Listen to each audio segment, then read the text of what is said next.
Vivian Ashford a jeté un billet de 100 $ aux pieds du jardinier. « Ramasse-le, dit-elle. C'est plus que tu ne vaux. » Marcus Bennett ne bougea pas. Sa fille de 8 ans, Emma, se tenait derrière lui, serrant sa chemise tachée de travail. 6 mécaniciens de classe mondiale avaient échoué à démarrer la supercar vintage de 15 millions de dollars. La milliardaire heiress était désespérée et cruelle. Elle rit à son visage. « Tu penses pouvoir le réparer? Bien, démarre-le, et je t'épouserai. » Les mécaniciens éclatèrent de rire. Marcus resta silencieux. Mais 10 secondes plus tard, quand le tonnerre secoua tout le domaine, personne ne riait plus. Ce qui s'est passé ensuite restera avec vous pour toujours. Commentez la ville d'où vous regardez pour que je puisse voir jusqu'où cette histoire a voyagé. Et si vous ne vous êtes pas encore abonné, cliquez sur ce bouton. Vous ne voulez pas manquer ce qui vient ensuite. Le billet atterrit à ses pieds comme une insulte faite de papier. 100 $ neuf, craquant, le genre d'argent que Vivian Ashford dépensait probablement pour du café sans réfléchir. Marcus Bennett le regarda. Il ne se baissa pas. J'ai dit, ramasse-le. La voix de Vivian était de glace et d'aplomb. Considérez-le comme un paiement pour m'avoir fait perdre mon temps. Je n'ai rien gaspillé, madame. Je viens de passer. Vous vous êtes arrêté. Vous avez regardé. C'est suffisant. La petite main d'Emma se serra sur sa chemise. Marcus pouvait la sentir trembler. Elle détestait la confrontation. Toujours depuis la mort de Rachel. « Nous allons partir maintenant, » dit Marcus doucement. « Non. » Vivien s'approcha. Ses talons claquaient sur le sol du garage comme un compte à rebours. « Vous ramasserez cet argent d'abord. Je n'aime pas les choses qui traînent sur mon sol. » Hans Müller, le mécanicien allemand, se déplaça inconfortablement. « Mademoiselle Ashford, peut-être devrions-nous nous concentrer sur Zaka. Taille-toi, Hans. Tu as eu 2 heures et tu n'as rien accompli. » Elle ne quitta jamais Marcus des yeux. Au moins celui-ci peut divertir. Marcus rencontra son regard. Il avait affronté pire. Des comités du Congrès, des généraux du Pentagone, des hommes qui auraient pu le faire tuer d'un coup de fil. Cette femme avait de l'argent et de la cruauté, mais elle n'avait aucun pouvoir sur lui. Plus maintenant. Pas depuis qu'il avait renoncé à tout ce qui le rendait visible. « Je ne le ramasserai pas, dit-il. » Les yeux de Vivien se plissèrent. « Excusez-moi. L'argent, je ne le ramasserai pas. Vous l'avez laissé tomber. Ramassez-le. » Le garage devint silencieux. Les 6 mécaniciens venus d'Allemagne, d'Italie, du Japon, de 3 pays et 3 fortunes dépensées pour leur expertise fixaient le jardinier comme s'il avait perdu la tête. Personne ne parlait à Vivian Ashford de cette façon. Personne. Son père avait bâti Ashford Technologies à partir de rien. Satellites, contrats de défense, infrastructures de télécommunications sur 4 continents. Quand il est mort il y a 3 ans, Vivien a tout hérité. L'entreprise, le domaine, le pouvoir et la certitude absolue que tout le monde autour d'elle existait pour servir ses besoins. Elle sourit. Ce n'était pas un sourire agréable. « Savez-vous qui je suis? »« Oui, madame. »« Savez-vous que je pourrais vous licencier tout de suite? »« Oui, madame. »« Savez-vous que je pourrais passer un coup de fil et m'assurer que vous ne travaillerez plus jamais dans cet état? » Marcus fit une pause. Il pensa au petit cottage à l'orée du domaine, au jardin où Emma cultivait des tomates, à la routine qu'ils avaient notie, le petit déjeuner ensemble, le dépôt à l'école, son travail de jardinier pendant qu'elle était en classe, l'aide aux devoirs le soir, les histoires du soir sur sa mère, 6 ans de paix, 6 ans d'invisibilité. « Oui, madame, dit-il. « Je sais. Alors ramassez l'argent. »« Non, murmura Emma. »« Papa, il lui serra doucement la main. »« C'est bon, ma chérie. » Vivien rit. C'était un son aigu et cassant. Mon Dieu, le jardinier a de la colonne vertébrale. C'est presque charmant. Elle se tourna vers Hans. C'est plus divertissant que ce que vous avez fourni. Peut-être devrais-je le laisser regarder la voiture à la place. Les mécaniciens échangèrent des regards. L'un d'eux, Tishi de Tokyo, leva même les yeux au ciel. « Mademoiselle Ashford », dit Hans avec précaution. « Avec respect, c'est une Ferrari 250 GT de 1961, l'une des 7 jamais fabriquées. Le système d'allumage à lui seul vaut plus que la plupart des maisons. Nous avons besoin de plus de temps. » Vivienne se tourna vers lui. « J'ai 90 minutes avant que 300 invités n'arrivent pour l'avance aux enchères de charité. Cette voiture est la pièce maîtresse. Edward Blackwell arrive en avion spécifiquement pour faire une offre. Il essaie d'en acquérir une depuis 20 ans. Si cette voiture ne démarre pas, la vente aux enchères s'effondre. Si la vente aux enchères s'effondre, je perds 200 millions de dollars en promesses, un partenariat et la réputation de mon père. » Elle respirait difficilement maintenant. Marcus vit quelque chose briller derrière ses yeux. Pas seulement de la colère, de la peur. « Alors non, Hans, vous n'avez plus de temps. Vous n'avez plus de temps. Vous avez échoué. Vous avez tous échoué. » La tempête dehors empirait. Le tonnerre grondait sur le domaine comme un avertissement. Emma tira la chemise de Marcus. « Papa, pas M, ma chérie, mais papa, la voiture. Emma, s'il te plaît. » Elle se tut, mais elle fixait la Ferrari avec ce regard que Marcus connaissait trop bien. La tête penchée, les yeux légèrement déconcentrés, l'écoute. Vivien remarqua « Qu'est-ce qui ne va pas avec votre fille? » « Rien ne va pas avec elle. Elle fixe ma voiture comme si elle avait une crise. » La mâchoire de Marcus se serra. « Elle va bien. Elle n'a pas l'air bien. Elle va bien. » Le mot sortit plus durement qu'il ne l'avait voulu. 6 ans de colère enfouie, comprimée en 2 syllabes. Vivien recula, surprise. Pendant un instant, personne ne bougea. Puis Emma parla. Sa voix était douce, presque onirique. La voiture pleure. Tichy renifla. Quoi? Dedans. La voiture pleure. Elle veut rouler, mais quelque chose lui fait mal. Tu n'entends pas? Anne s'agenouilla à la hauteur d'Emma, sans méchanceté. Petite, la voiture ne fait aucun bruit. Elle ne démarre pas. Pas ce genre de bruit. Emma le regarda avec les yeux sombres de sa mère. Le bruit intérieur, celui que les machines font quand elles sont tristes. Vivien rit de nouveau, mais cette fois-ci, cela semblait forcé. Parfait. La fille du jardinier est folle. Cette nuit ne cesse de s'améliorer. Ne parlez pas de ma fille de cette façon. La voix de Marcus était calme. Dangereuse. Ou quoi? Tu vas démissionner? S'il vous plaît. Vous êtes remplaçable. Tout le monde ici est remplaçable. Elle fit un geste vers les mécaniciens. Ces soi-disant experts sont remplaçables. Tout mon personnel est remplaçable. La seule chose qui n'est pas remplaçable est cette voiture et elle a crié. La foudre éclata dehors. La tempête était presque sur eux maintenant. Emma murmura. Elle a 2 battements de cœur, papa. Marcus se figea. La voiture. Elle a 2 battements de cœur, mais ils se battent. Il regarda sa fille. Vraiment la regarda. Elle avait 8 ans et elle avait hérité de quelque chose de lui. Pas sa formation, pas son éducation, mais quelque chose de plus profond. La capacité d'entendre ce que les autres ne pouvaient pas. Rachel appelait ça son oreille d'ingénieur. La façon dont il pouvait entrer dans une pièce pleine de machines en marche et savoir instantanément si quelque chose n'allait pas. Pas à partir de lectures, pas à partir de données, mais à partir du son, du rythme, des harmoniques subtiles que les ordinateurs ne pouvaient pas quantifier, mais que l'intuition humaine pouvait ressentir. Emma l'avait aussi, peut-être plus fort que lui. 2 battements de cœur qui se battent. Marcus ferma les yeux. Il écouta. Le garage était plein de bruit d'ambiant.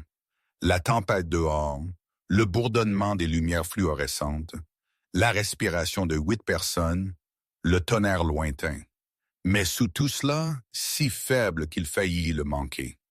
Un murmure de décharge électromagnétique, une fréquence fantôme, quelque chose qui ne devrait pas être là.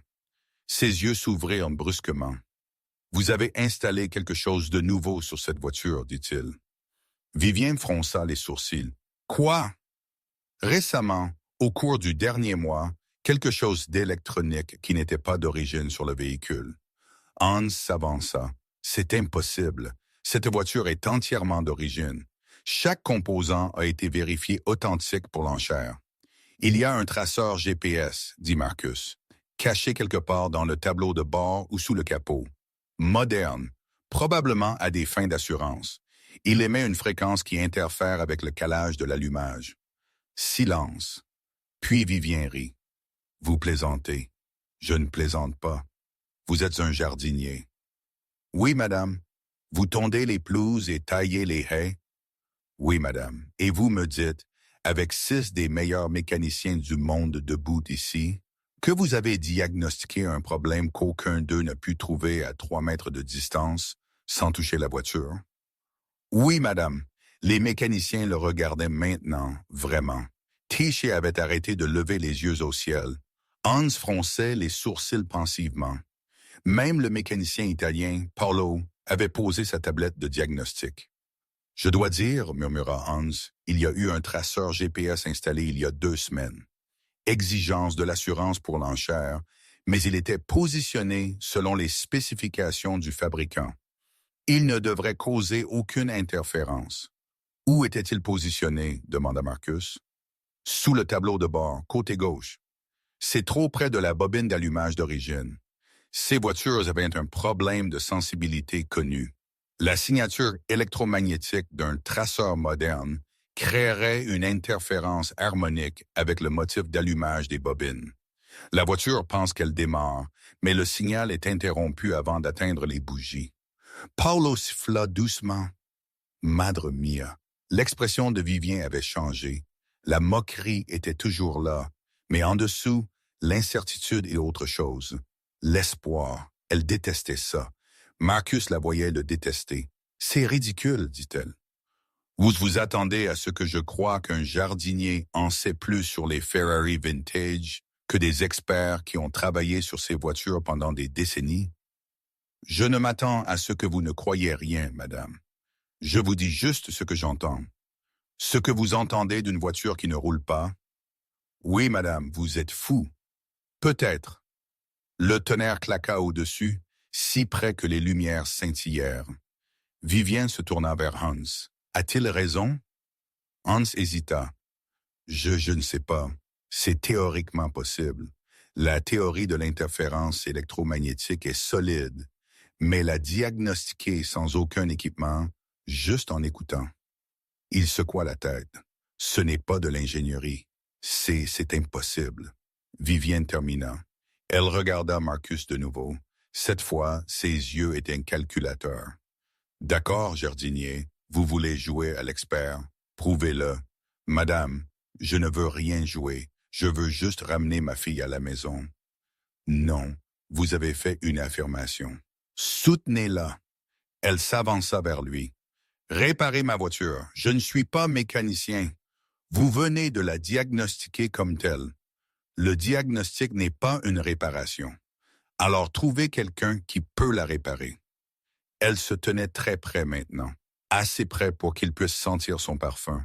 Cher, compliqué, comme tout chez elle. Ou peut-être que vous ne faites que parler. Peut-être que vous vouliez juste avoir l'air intelligent devant votre fille. Emma regardait toujours la voiture, écoutait toujours. « Papa, dit-elle doucement, les pleurs deviennent plus forts. » Marcus la regarda la voiture, regarda les 6 mécaniciens qui avaient échoué, regarda la milliardaire qui détruirait sa vie paisible par dépit s'il s'en allait, regarda le billet de $100 toujours posé sur le sol entre eux. « Je peux la réparer, dit-il. » Viviane sourit, ce sourire cruel à nouveau. « Oh, vraiment? J'aurais besoin d'un tournevis et de quelque chose pour protéger le traceur. Du papier d'aluminium ferait l'affaire. N'importe quoi de conducteur. Du papier d'aluminium. » Elle rit. « Vous allez réparer une voiture de 15 millions de dollars avec du papier d'aluminium. Ce n'est pas ce que vous utilisez. C'est la compréhension du problème. C'est fou. Probablement. Si vous choisissez quoi que ce soit, je vous poursuivrai pour chaque centime que vous gagnerez. Je prendrai votre maison, vos économies. Votre fille grandira en sachant que son père a détruit leur avenir parce qu'il ne pouvait pas tenir sa langue. Emma tressaillit à cela. Marcus sentit la rage monter en lui. Chaude, familière. Le genre de colère qu'il avait passé 6 ans à apprendre à contrôler. « Ne parlez pas de ma fille, dit-il. Ne menacez pas ma fille. Vous pouvez me menacer. Vous pouvez me poursuivre. Vous pouvez me détruire. Mais ne l'impliquez pas. Elle est déjà impliquée. Elle est juste là. Alors laissez-moi l'envoyer à l'intérieur pendant que je travaille. » Non, le sourire de Viviane s'élargit. Elle reste. Elle regarde.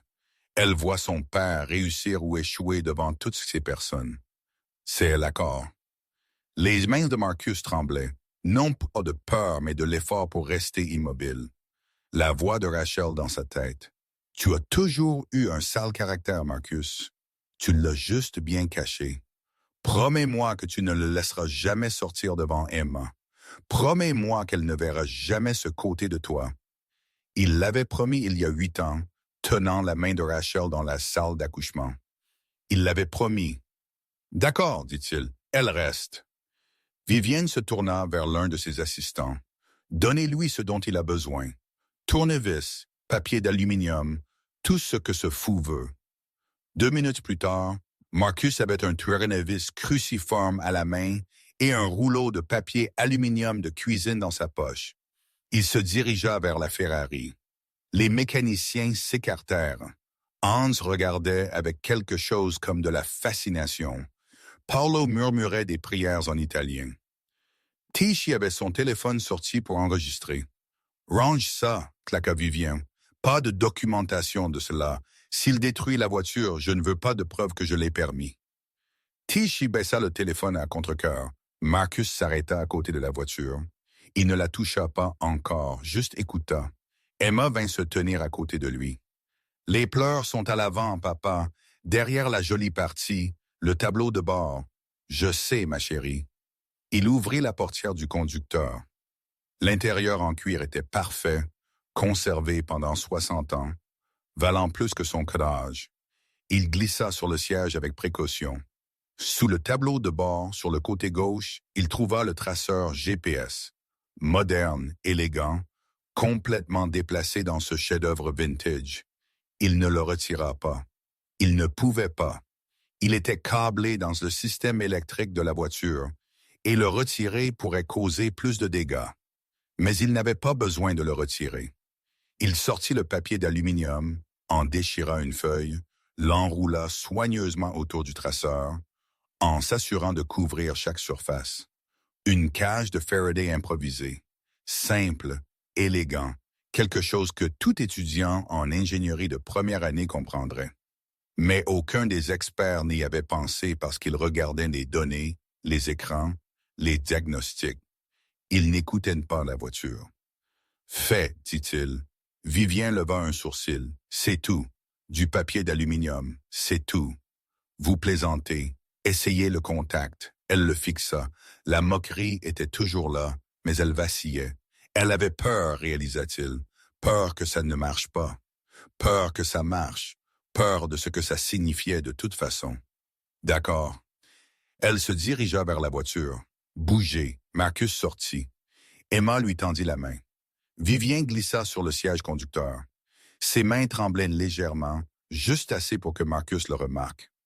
Elle tendit la main vers la clé. « Attendez, dit Marcus. » Elle se figea. « Quoi? » « Quand elle démarrera, et elle démarrera, le moteur aura besoin d'un moment pour se stabiliser. Ne la faites pas monter en régime immédiatement. » « Laissez-la respirer, laissez-la respirer. » Elle rit amèrement. « Vous et votre fille les parlez des voitures comme si elles étaient vivantes. Elles sont vivantes. Chaque machine l'est. Elles ont des rythmes, des schémas, des personnalités. Il suffit de faire attention. C'est la chose la plus ridicule que j'ai jamais entendue. Alors prouvez-moi le contraire. Tournez la clé. » Le tonnerre roula au-dessus, plus près maintenant. La tempête était directement au-dessus d'eux. Vivien tourna la clé. Pendant une seconde agonisante, rien ne se passa. Puis le moteur rugit. Pur, puissant, parfait. 60 ans et fonctionnant comme le jour où il a quitté l'usine. À cet instant précis, le tonnerre claqua si fort que les fenêtres tremblèrent. Les lumières scintillèrent et tout le monde dans le garage le sentit dans sa poitrine. Emma rit. La voiture est heureuse maintenant, papa. Tu l'entends, elle chante. Vivien resta figé sur le siège du conducteur. Ses mains serraient le volant comme si elle avait peur de tomber si elle le lâchait. Les mécaniciens éclatèrent, criant, vérifiant les instruments, lançant des diagnostics. Hans fixait sa tablette avec incrédulité. Le motif d'interférence est parti, complètement éliminé. Comment l'a-t-il? Vivien sortit de la voiture. Elle se dirigea lentement vers Marcus, ses talons claquant de nouveau ce rythme de compte à rebours. Elle s'arrêta devant lui. « Qui êtes-vous? » demanda-t-elle.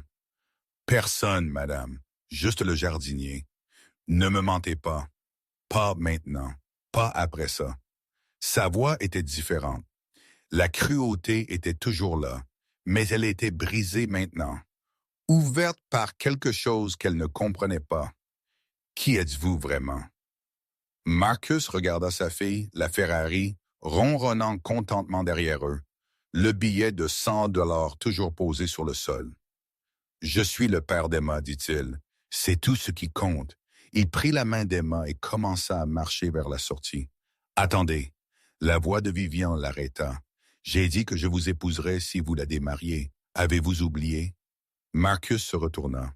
« Vous vous moquiez de moi, madame. »« Oui, mais je l'ai dit, et je suis une femme de parole. Je ne veux pas votre main en mariage, je veux juste rentrer à la maison. Que voulez-vous? » Il y pensa. « Vraiment? » Pinça. « Ramassez l'argent, dit-il. »« Quoi? Le billet de 100 $.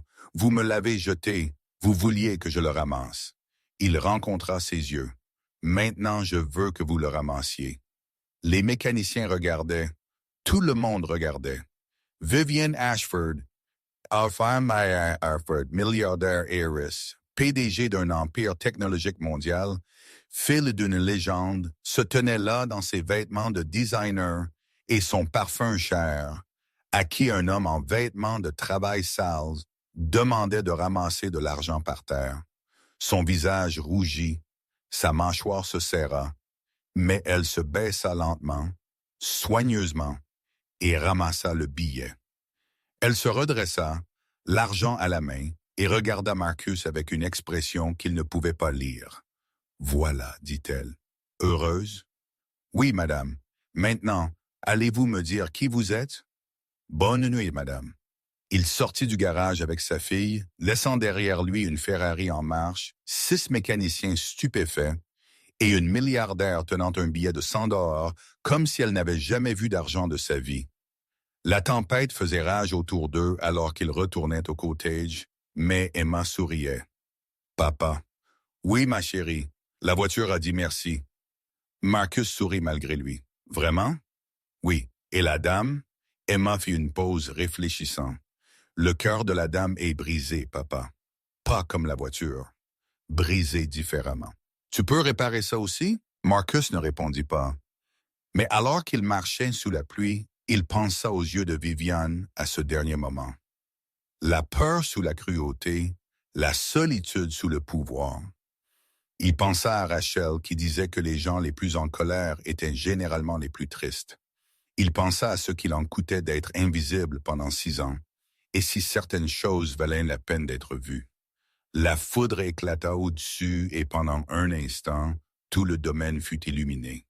Le manoir, les jardins, le cottage où ils vivaient, et quelque part derrière eux, un garage où une femme se tenait seule, tenant un billet de 100 $, écoutant un moteur tourner parfaitement pour la première fois depuis des semaines. Le tonnerre roula dans le ciel, mais cette fois, cela ressemblait presque à une réponse. Le lendemain matin arriva trop tôt. Marcus avait à peine dormi. Chaque fois qu'il fermait les yeux, il voyait Vivien se pencher pour ramasser ce billet de 100 $-là. Le regard sur son visage, la fissure dans son armure et les mots d'Emma.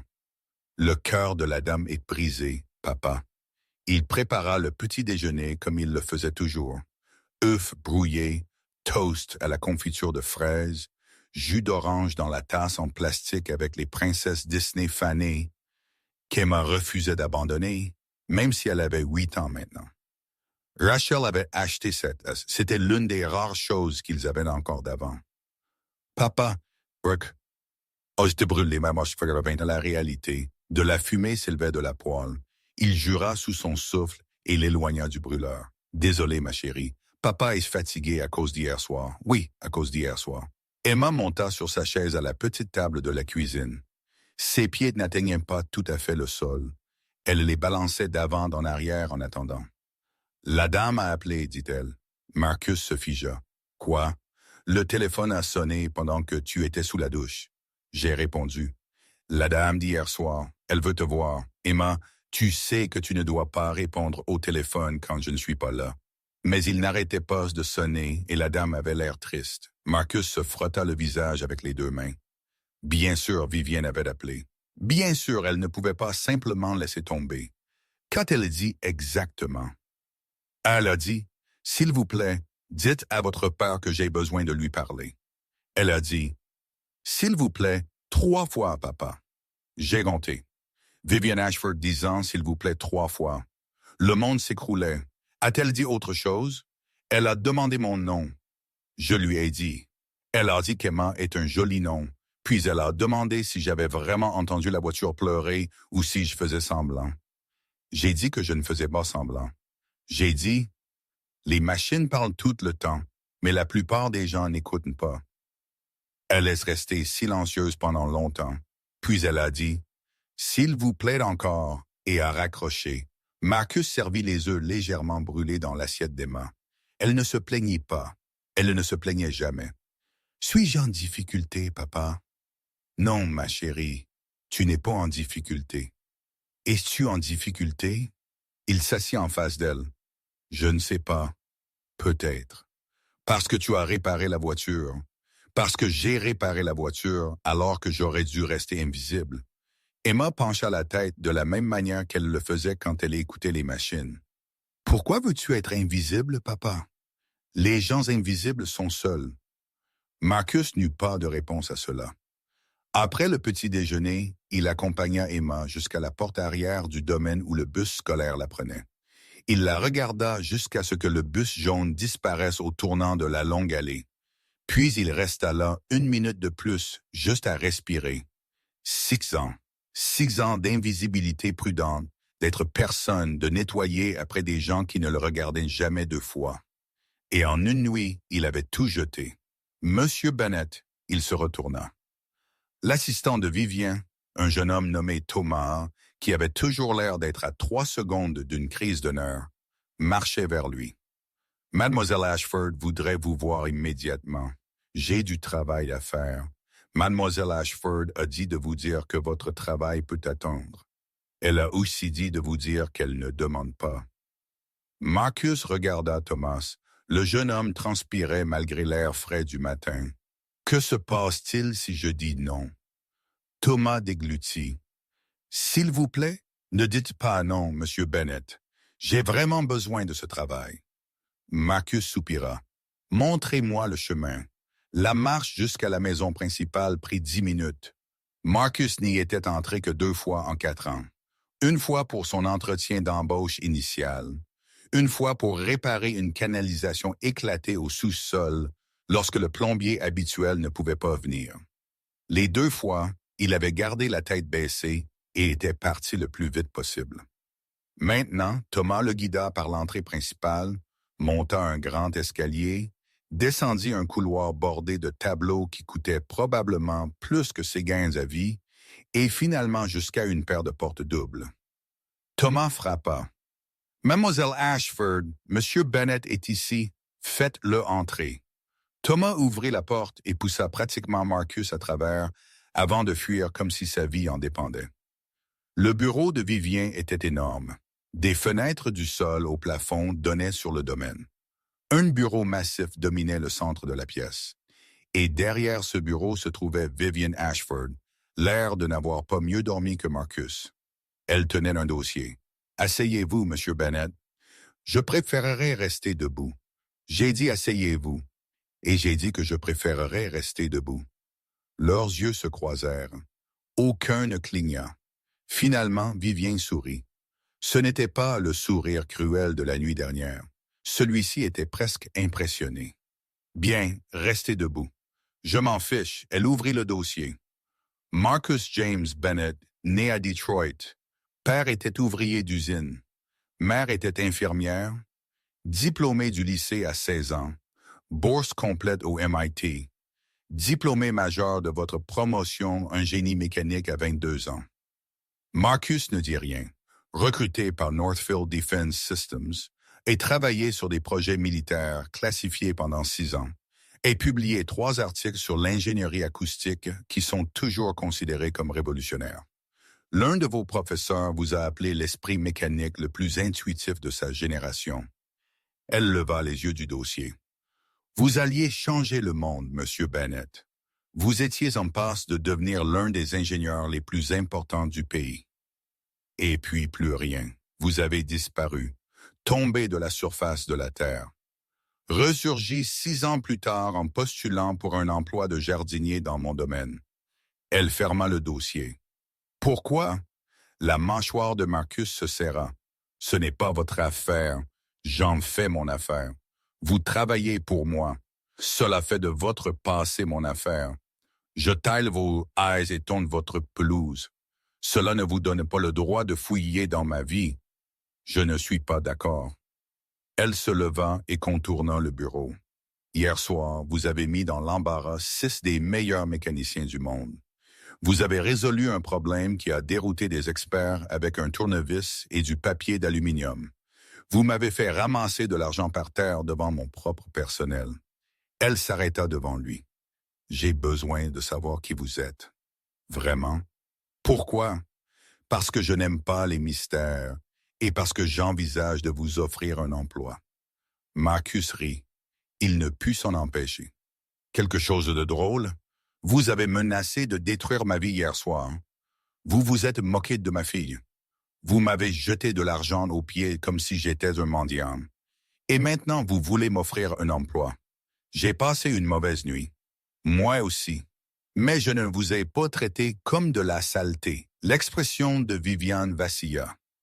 Pendant un instant, Marcus vit quelque chose derrière ses yeux. Pas de la colère, pas de l'arrogance, quelque chose de brut, de blessé. Puis ce fut parti. Je vous offre un poste de consultant principal en mécanique. Vous travailleriez avec mes équipes d'ingénieurs. Salaire de 300 000 à l'entrée. Avantages complets, horaires flexibles, pour que vous puissiez toujours être là pour votre fille.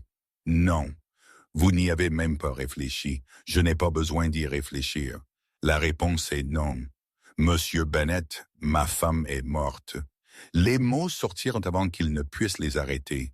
Durs, plats, comme des pierres tombant dans l'eau calme. Vivienne se tut. Elle s'appelait Rachel. Elle était infirmière aux urgences. Travaillait de nuit pour que je puisse travailler de jour et que quelqu'un soit toujours à la maison avec Emma. Sauf que je n'étais jamais à la maison. Je voyageais toujours dans un laboratoire ou une installation classifiée, travaillant sur des projets dont je ne pouvais pas lui parler. J'ai manqué des anniversaires, des fêtes. J'ai manqué les premiers pas d'Emma. J'ai manqué ses premières modes. Il fit une pause. Sa gorge était serrée. Rachel m'a appelé un soir. Emma avait de la fièvre. 40 degrés. Rachel avait peur. Elle voulait que je rentre à la maison. J'ai dit que je ne pouvais pas. J'étais au Nevada, travaillant sur quelque chose d'urgent. Je lui ai dit d'emmener Emma à l'hôpital et que je rentrerais dès que possible. Monsieur Bennett, vous n'avez pas à le faire. 3 jours plus tard, je n'étais toujours pas rentré. Le projet a duré longtemps. Il y a eu des complications. Je n'arrêtais pas de dire à Rachel, « Encore un jour, encore un jour. » Elle a cessé de me croire, a cessé de demander, a tout géré elle-même. Ses mains tremblaient maintenant. Elle conduisait Emma à un rendez-vous de suivi. Un conducteur ivre a grillé un feu rouge, les a percutés du côté passager. Emma était dans un siège auto. Elle a survécu. Rachel, non. Le bureau était silencieux. J'ai reçu l'appel alors que j'étais dans une salle de conférence, présentant mes découvertes à une salle pleine de généraux. Mon téléphone a vibré, je l'ai ignoré. Il a vibré de nouveau, je l'ai ignoré de nouveau. La troisième fois, mon superviseur y a répondu pour moi, agacé d'être interrompu. Il a écouté pendant environ 5 secondes. Puis il m'a tendu le téléphone et a dit « Vous devez prendre ça ». Marcus regarda Vivien. Son visage était devenu pâle. La dernière chose que Rachel m'a dite était « J'ai besoin que tu rentres à la maison ». Et j'ai dit que je ne pouvais pas. Ce furent les derniers mots que j'ai jamais dits à ma femme. Je ne peux pas. Le silence s'étira entre eux. Alors, non, mademoiselle Ashford, je ne veux pas de votre travail. Je ne veux pas de votre argent. Je ne veux pas retourner dans ce monde. J'ai passé 6 ans à construire une vie où je peux être là pour ma fille, où elle sait que quand elle aura besoin de moi, je serai là. Pas dans un laboratoire, pas dans une réunion. Là. Cela vaut plus que n'importe quel salaire. Vivien s'assit lourdement sur la chaise derrière son bureau. Elle semblait diminuer d'une certaine manière, plus petite qu'elle n'avait semblé la nuit dernière. « Je suis désolé, dit-elle doucement. À propos de votre femme, à propos de tout, ne soyez pas désolé. Laissez-moi simplement retourner à mon travail. Monsieur Bennett, Marcus, si nous allons avoir des conversations comme celle-ci, vous pourriez aussi bien utiliser mon nom. » Elle hocha la tête. « Marcus, Elle s'arrêta, recommença. « Je sais ce que c'est de perdre quelqu'un. » Il attendit. « Mon père, il y a 3 ans, crise cardiaque. Il était dans son bureau, travaillant tard comme il le faisait toujours, comme il l'avait fait pendant 40 ans. J'étais à Singapour, concluant un accord. Mon assistante m'a appelé, m'a dit que je devais rentrer à la maison. J'ai dit que je ne pouvais pas. L'accord était trop important. Sa voix se brisa légèrement. Il est mort seul dans son bureau, entouré de l'empire qu'il avait bâti, mais complètement seul. Quand je suis arrivé, il l'avait déjà emmené. Je n'ai jamais pu lui dire au revoir.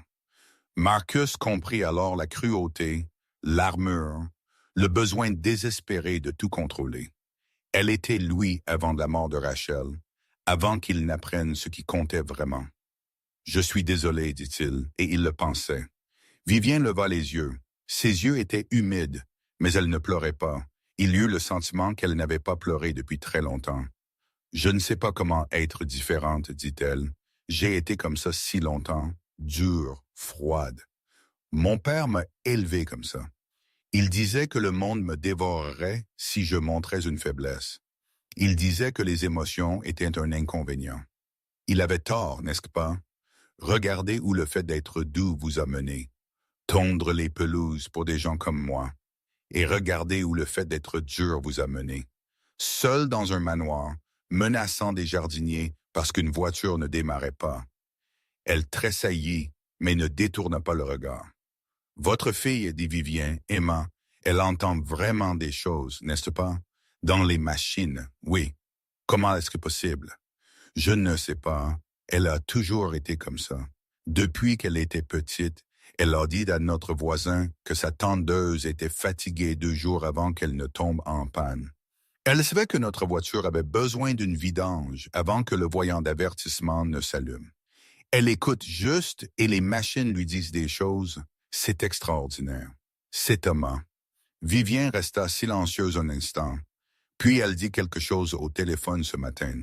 Elle a dit que les machines parlent tout le temps, mais la plupart des gens n'écoutent pas.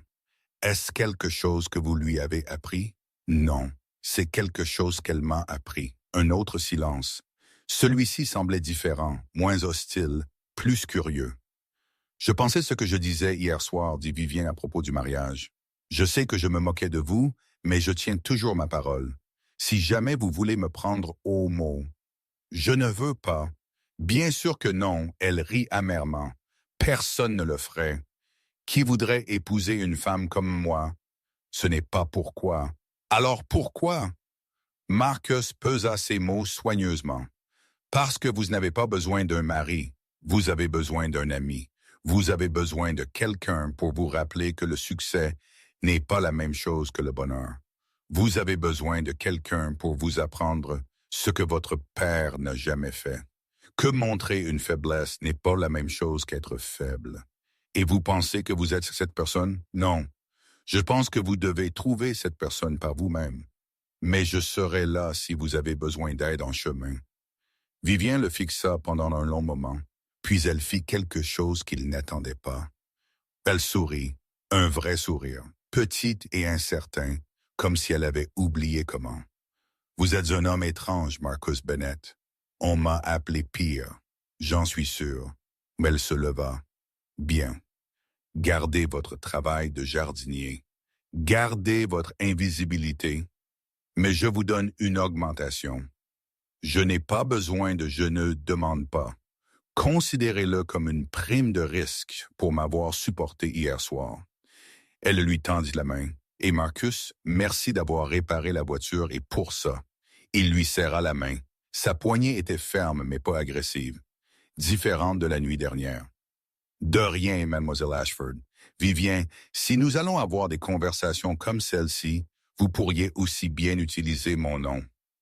Il faillit sourire. Vivienne. Puis il se tourna pour partir. Marcus, il s'arrêta à la porte. Votre fille, elle a dit que mon cœur était brisé. Est-ce qu'elle vous l'a dit? Oui. Sait-elle comment le réparer? Marcus la regarda à nouveau.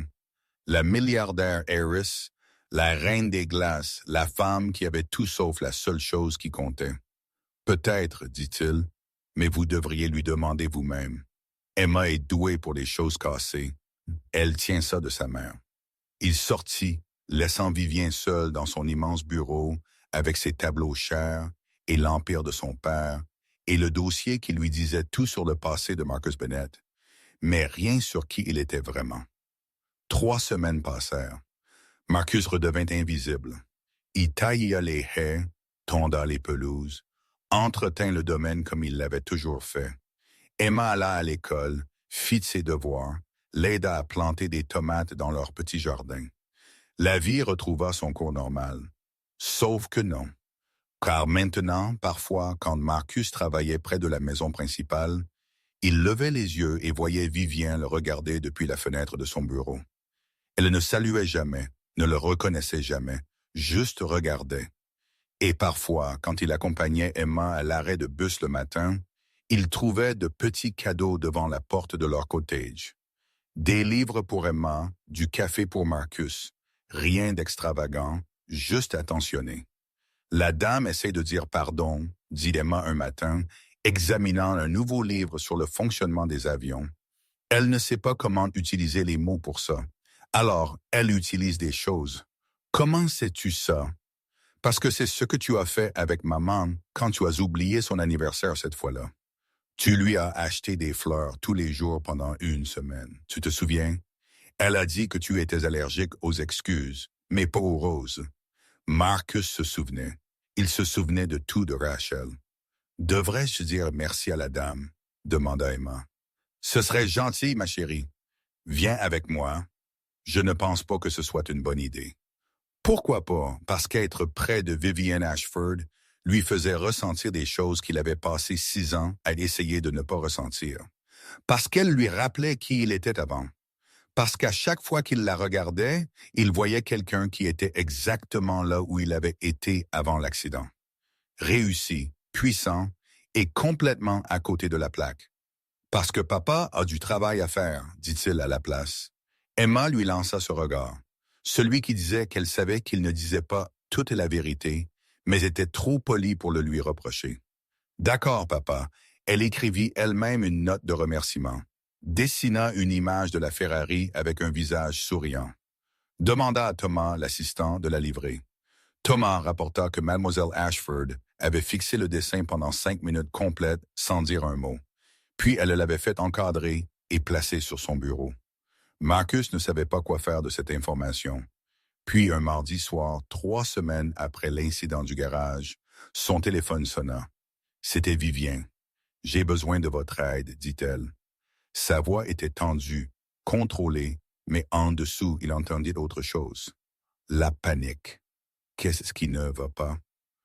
Pas au téléphone. Pouvez-vous venir au bureau? Mon bureau au siège social en centre-ville. Il est 21 heures. J'ai Emma. Emmenez-la, s'il vous plaît, Marcus. Je ne demanderai pas si ce n'était pas important. Il l'entendit alors, la fissure dans sa voix, la même fissure qu'il avait entendue quand elle parlait de son père. « Je serai là dans 1 heure, dit-il. Il réveilla Emma, l'enveloppa dans la voiture et conduisit dans les rues sombres vers la tour de verre qui abritait Ashford Technologies. Emma s'endormit sur le siège arrière, serrant son livre d'avion.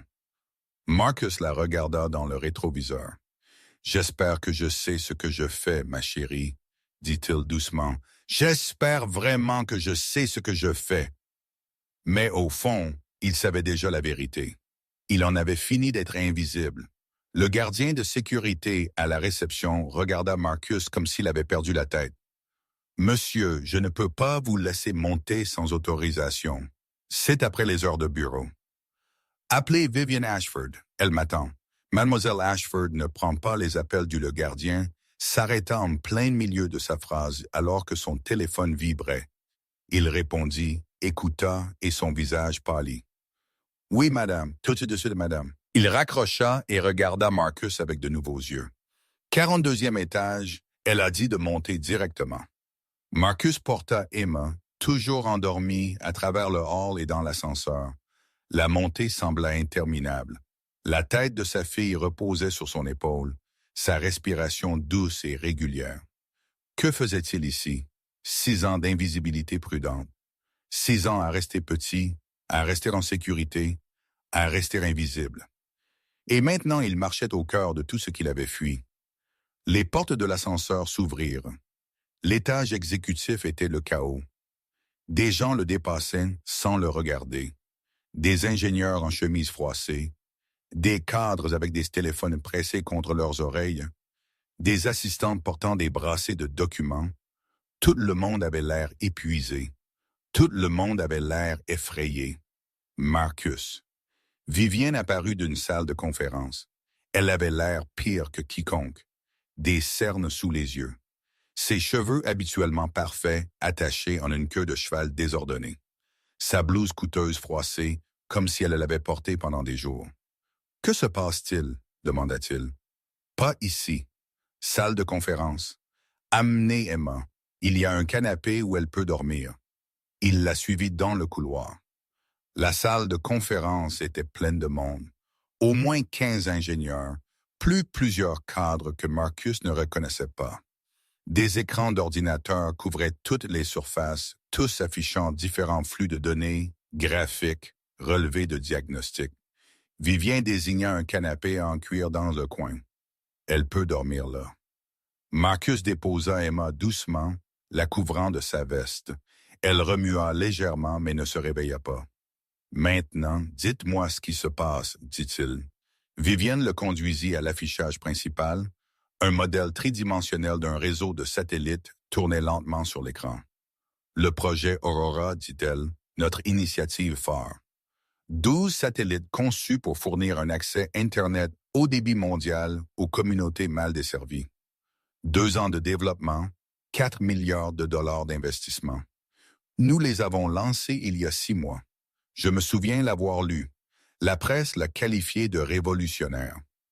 C'était censé être l'héritage de mon père. » Sa voix se brisa légèrement. Il a commencé ce projet avant sa mort. Il croyait que la technologie devait servir tout le monde, pas seulement les gens qui pouvaient se le permettre. Internet gratuit pour les écoles en Afrique, télémédecine pour les villages d'Amérique du Sud, communication d'urgence pour les zones sinistrées. Qu'est-ce qui a mal tourné? 3 des satellites sont en panne. Elle afficha un nouvel écran. Il démarra normalement. Atteignent la capacité opérationnelle optimale et puis s'écrase. Défaillance complète du système, sans avertissement, sans explication. Vos ingénieurs ont-ils diagnostiqué le problème? Ils travaillent depuis 72 heures, sans interruption. Rien. Les satellites qui fonctionnent et les satellites qui tombent en panne sont identiques. Même composants, même logiciel, tout pareil. Il n'y a aucune raison pour les pannes. L'un des ingénieurs, un homme aux cheveux gris avec des lunettes à monture métallique, s'avança. Nous avons exécuté tous les protocoles de diagnostic. Nous avons vérifié chaque ligne de code. Nous avons analysé chaque spécification de composants. Les pannes sont impossibles, mais elles se produisent. Marcus dit, oui, elles se produisent, et si nous ne pouvons pas les réparer dans les prochaines 48 heures, nous perdons le projet entier. Vivien a repris le consortium qui a financé Aurora. Ils menacent de se retirer. Ils ont déjà convoqué des réunions d'urgence. Si nous ne pouvons pas prouver que les satellites sont viables, ils annuleront les contrats et nous poursuivront pour rupture d'accord. Les poursuites à elles seules ruineraient l'entreprise. Qu'en est-il du conseil d'administration? Le conseil d'administration se réunit demain matin. Ils vont voter pour me destituer de mon poste de PDG. Sa mâchoire se serra. Ils cherchent une excuse depuis la mort de mon père. C'est exactement ce qu'ils voulaient. Marcus étudia le schéma du satellite. Pourquoi m'avez-vous appelé? Parce que vous avez réparé une voiture qui a dérouté 6 mécaniciens de classe mondiale en 30 secondes. Parce que vous avez entendu quelque chose que personne d'autre n'a pu entendre. Parce que je suis désespéré, Marcus. Je suis complètement désespéré. Il la regarda. La reine des glaces avait disparu. À sa place se trouvait une femme qui se battait pour tout ce qui lui restait. Son entreprise, l'héritage de son père, son propre sentiment de valeur. « Je suis jardinier », dit-il doucement. « Non, vous êtes un ingénieur qui a choisi de devenir jardinier. Il y a une différence. Je n'ai pas fait ce genre de travail depuis 6 ans. Je m'en fiche. Je prendrai n'importe qui peut t'aider. Même si vous regardez juste les données et me dites qu'il n'y a rien à trouver, au moins je saurai que j'ai tout essayé. » Marcus regarda Emma, dormant paisiblement sur le canapé. Il pensa à Rachel, au choix qui l'avait mené ici. « J'ai besoin de 3 choses, dit-il. » Vivien se redressa. « Nommez-les. Premièrement, j'ai besoin d'enregistrements audio des satellites quand ils tombent en panne. Pas des données de processus, de l'audio brut des transmissions. Nous avons ça, Peterson. Extrayez les fichiers audio. » L'ingénieur aux cheveux gris hocha la tête et commença à taper. « Deuxièmement, j'ai besoin que tout le monde me laisse seul pendant que je travaille. Pas d'interruption, pas de questions, pas de regard par-dessus mon épaule. » Fait. Troisièmement, il jeta un autre coup d'œil à Emma. Quand elle se réveillera, elle reste avec moi. Elle fait partie de ça. Vivienne fronça les sourcils. Votre fille, Marcus, c'est un travail très technique. Elle reste avec moi ou je m'en vais tout de suite. Leurs yeux se rencontrèrent. Après un instant, Vivien hocha la tête. Bien, elle reste avec vous. Tout ce dont vous avez besoin. Peterson tendit à Marcus une paire d'écouteurs et désigna un poste de travail. Les fichiers audio sont chargés. Les 12 satellites. Les 3 qui ont échoué sont marqués en rouge. Marcus s'assit. Il regarda les fichiers sur l'écran. Forme d'onde, horodatage, analyse de fréquence. 6 ans de rouille. 6 ans à faire semblant que cette partie de son cerveau n'existait pas. Il mit les écouteurs et il écouta. Le premier satellite semblait sain. Un pouls régulier de transmission de données, propre et régulier, comme un battement de cœur. Le deuxième satellite, pareil, sain, fort. Le troisième satellite, le premier échec. Marcus ferma les yeux et laissa le son l'envahir. Au début, rien ne ressortait. Le même pouls régulier, le même motif régulier. Mais ensuite là, si faible qu'il faillit le manquer. Un tremblement dans la transmission. Pas une défaillance mécanique, autre chose, quelque chose d'externe. Il tira l'audio des autres satellites en panne. Même tremblement, même fréquence, même synchronisation. Les satellites ne tombaient pas en panne parce qu'il y avait quelque chose qui n'allait pas avec eux. Ils tombaient en panne parce que quelque chose leur arrivait. Peterson, l'ingénieur, se précipita. « Avez-vous trouvé quelque chose?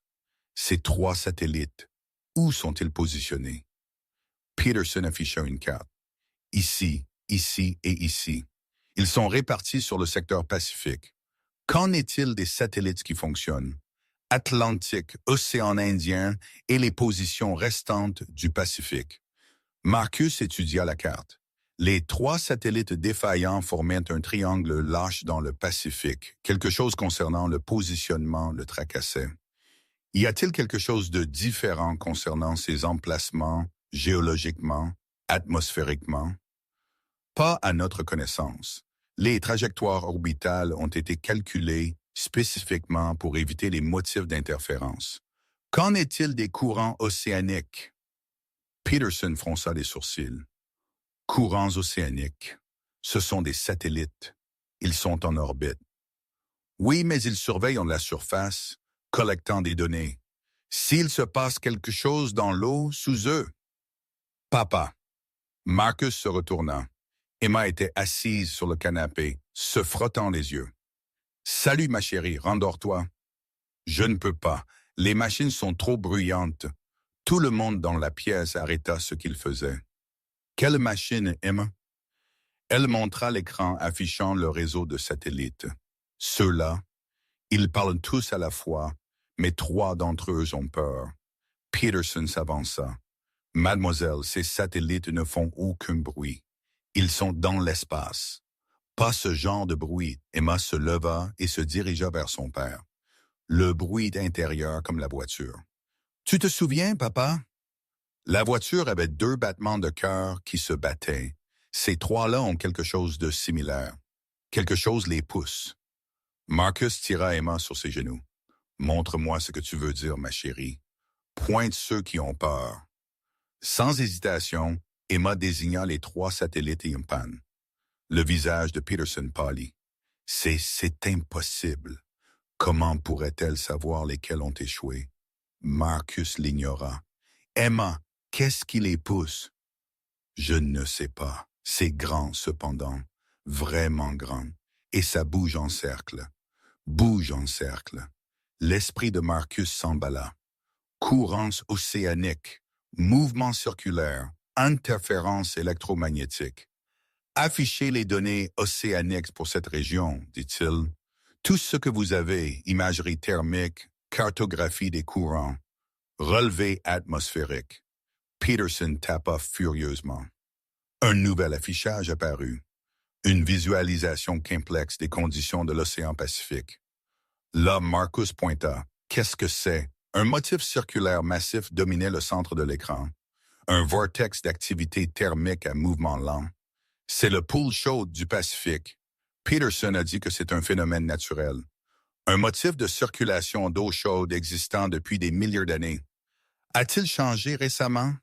Changé comment? Taille, intensité, position. Peterson vérifia les données historiques. Son visage changea. En fait, oui. Le pool s'est intensifié au cours des 6 derniers mois. La production thermique a augmenté de près de 15%.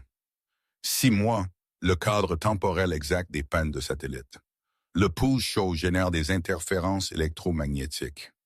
Marcus a dit qu'à mesure qu'il s'intensifie, il crée un motif de perturbation qui affecte directement les satellites au-dessus de lui. C'est impossible.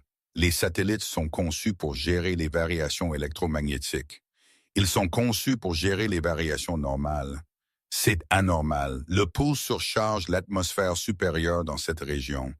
Vos satellites traversent une tempête électromagnétique à chaque fois qu'ils le survolent. Peterson afficha plus de données. Ses mains tremblaient. Oh mon Dieu, le motif d'interférence.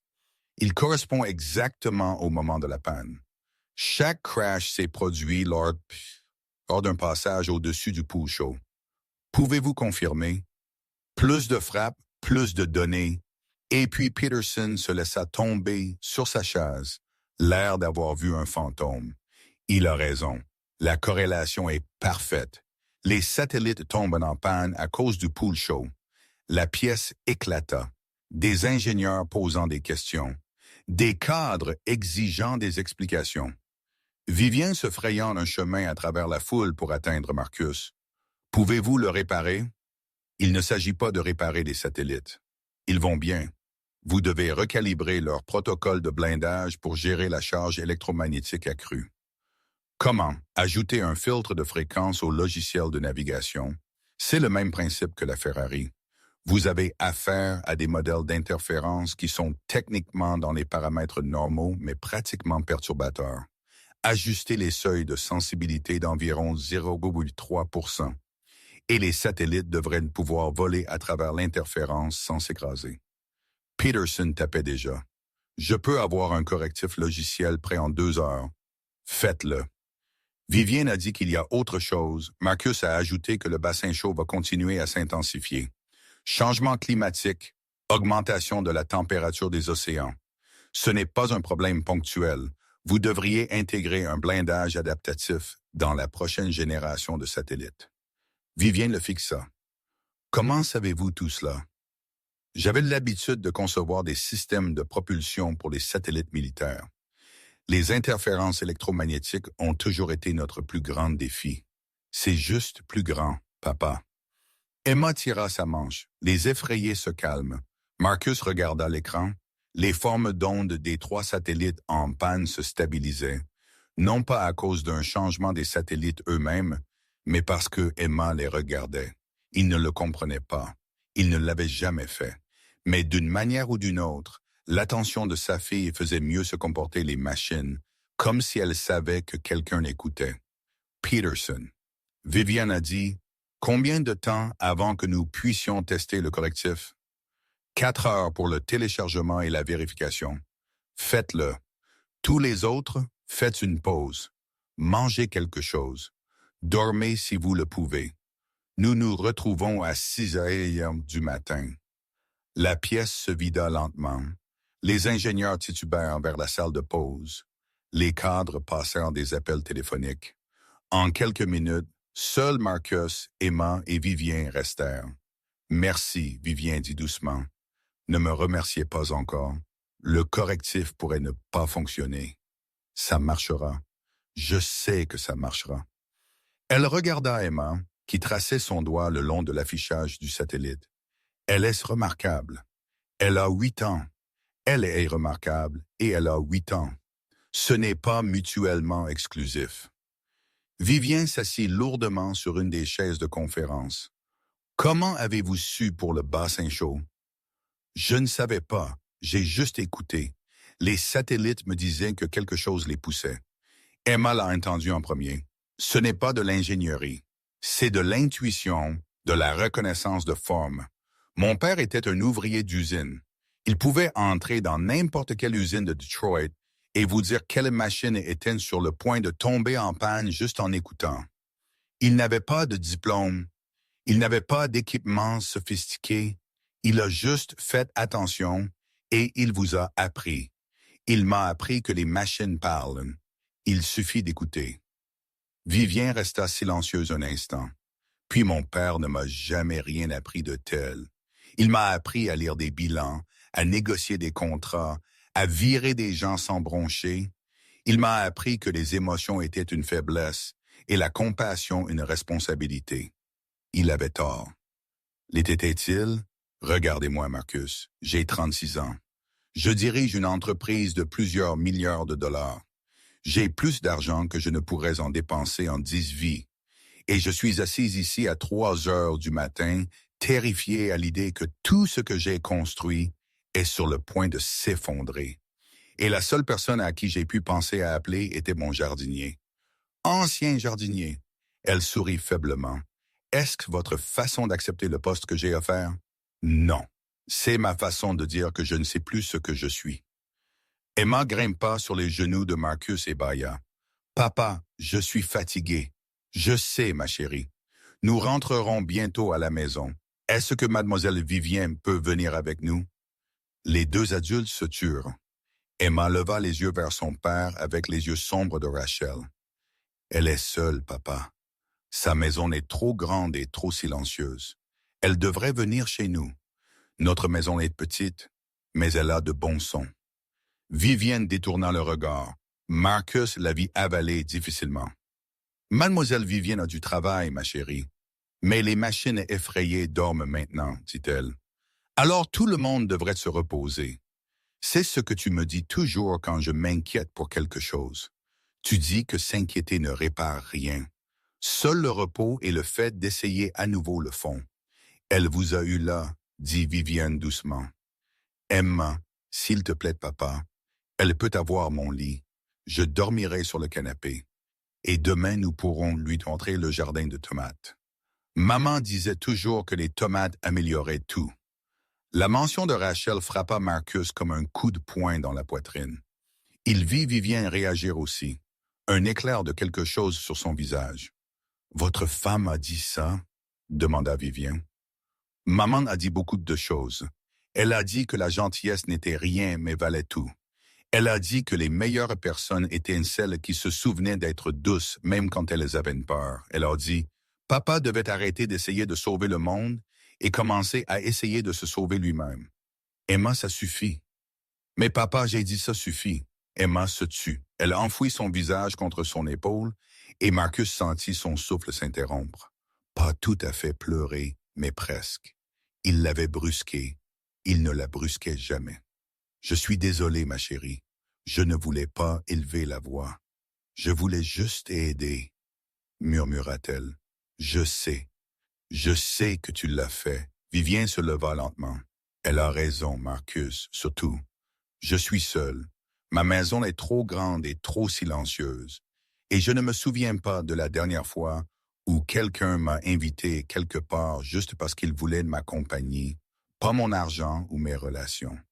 Vivien, mais je ne peux pas venir chez vous ce soir. Non pas parce que je ne veux pas, mais parce que je dois être ici quand le correctif sera téléchargé. Je dois aller jusqu'au bout. » Elle s'approcha de Marcus qui était assis avec Emma sur ses genoux. Elle s'agenouilla pour être à hauteur des yeux de la petite fille. « Emma, puis-je te dire quelque chose? » Emma jeta un coup d'œil par-dessus l'épaule de son père. « D'accord. Tu es la personne la plus courageuse que j'ai jamais rencontrée. Tu es entré dans une pièce pleine d'adultes effrayés et tu leur as dit exactement ce qui n'allait pas, même si tu n'as que 8 ans. Cela demande du courage. Papa dit que le courage, c'est juste avoir peur et faire la chose quand même. Ton papa est très intelligent.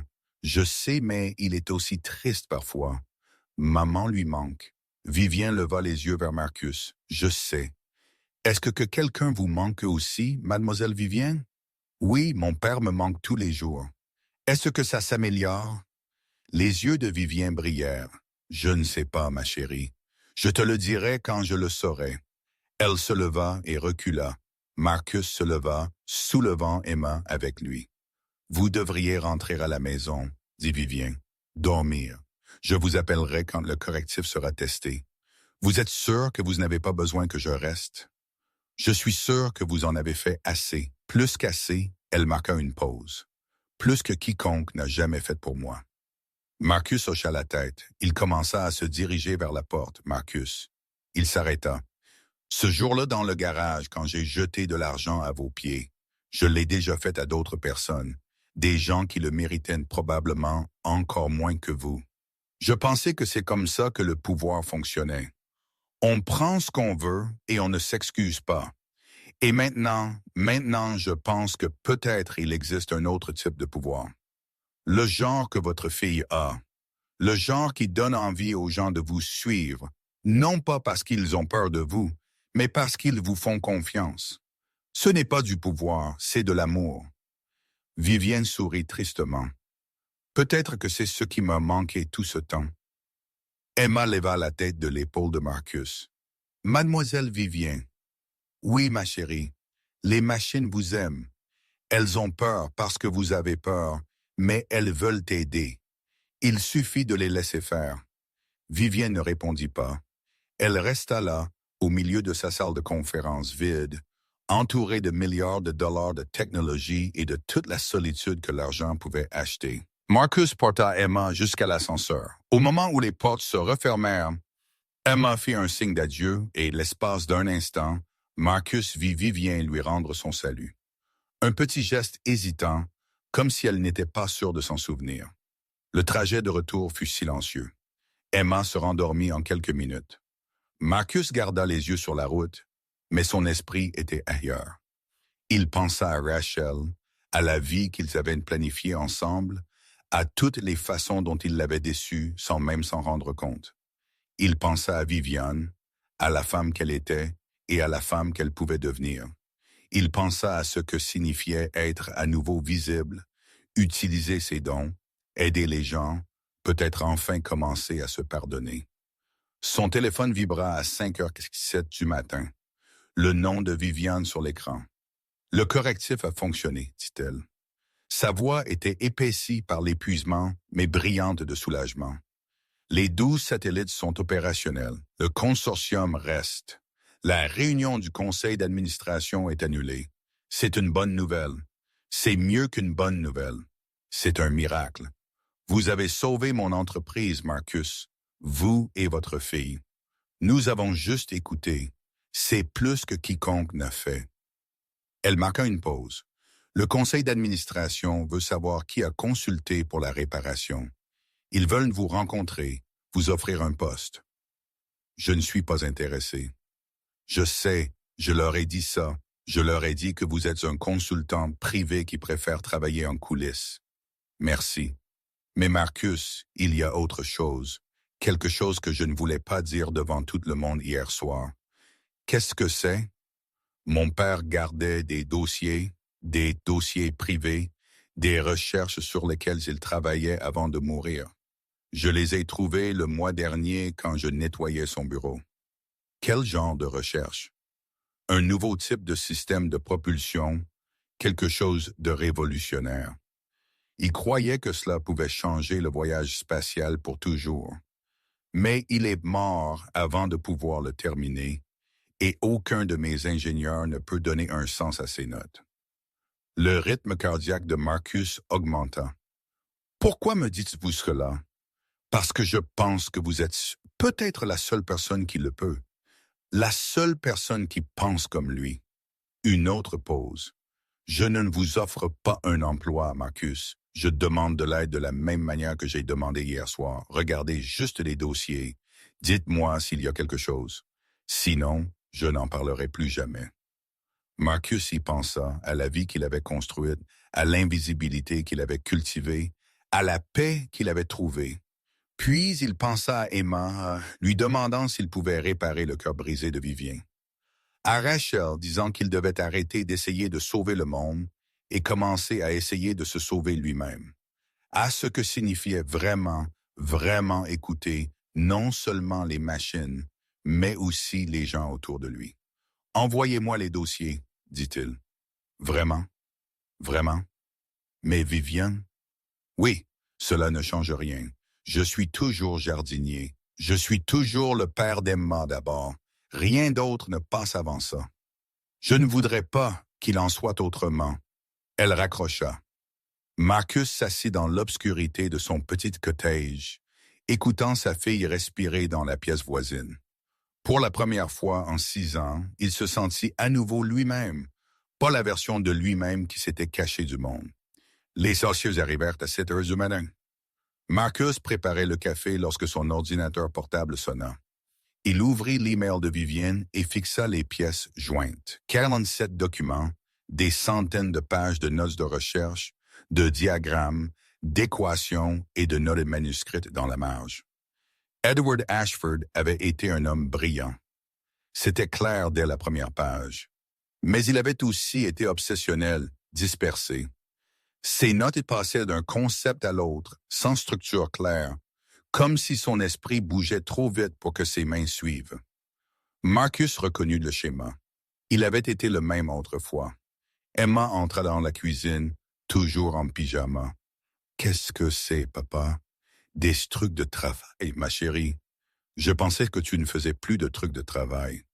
Je ne le faisais pas, mais les choses changent. » Elle grimpa sur la chaise à côté de lui et regarda l'écran. « C'est beaucoup de chiffres.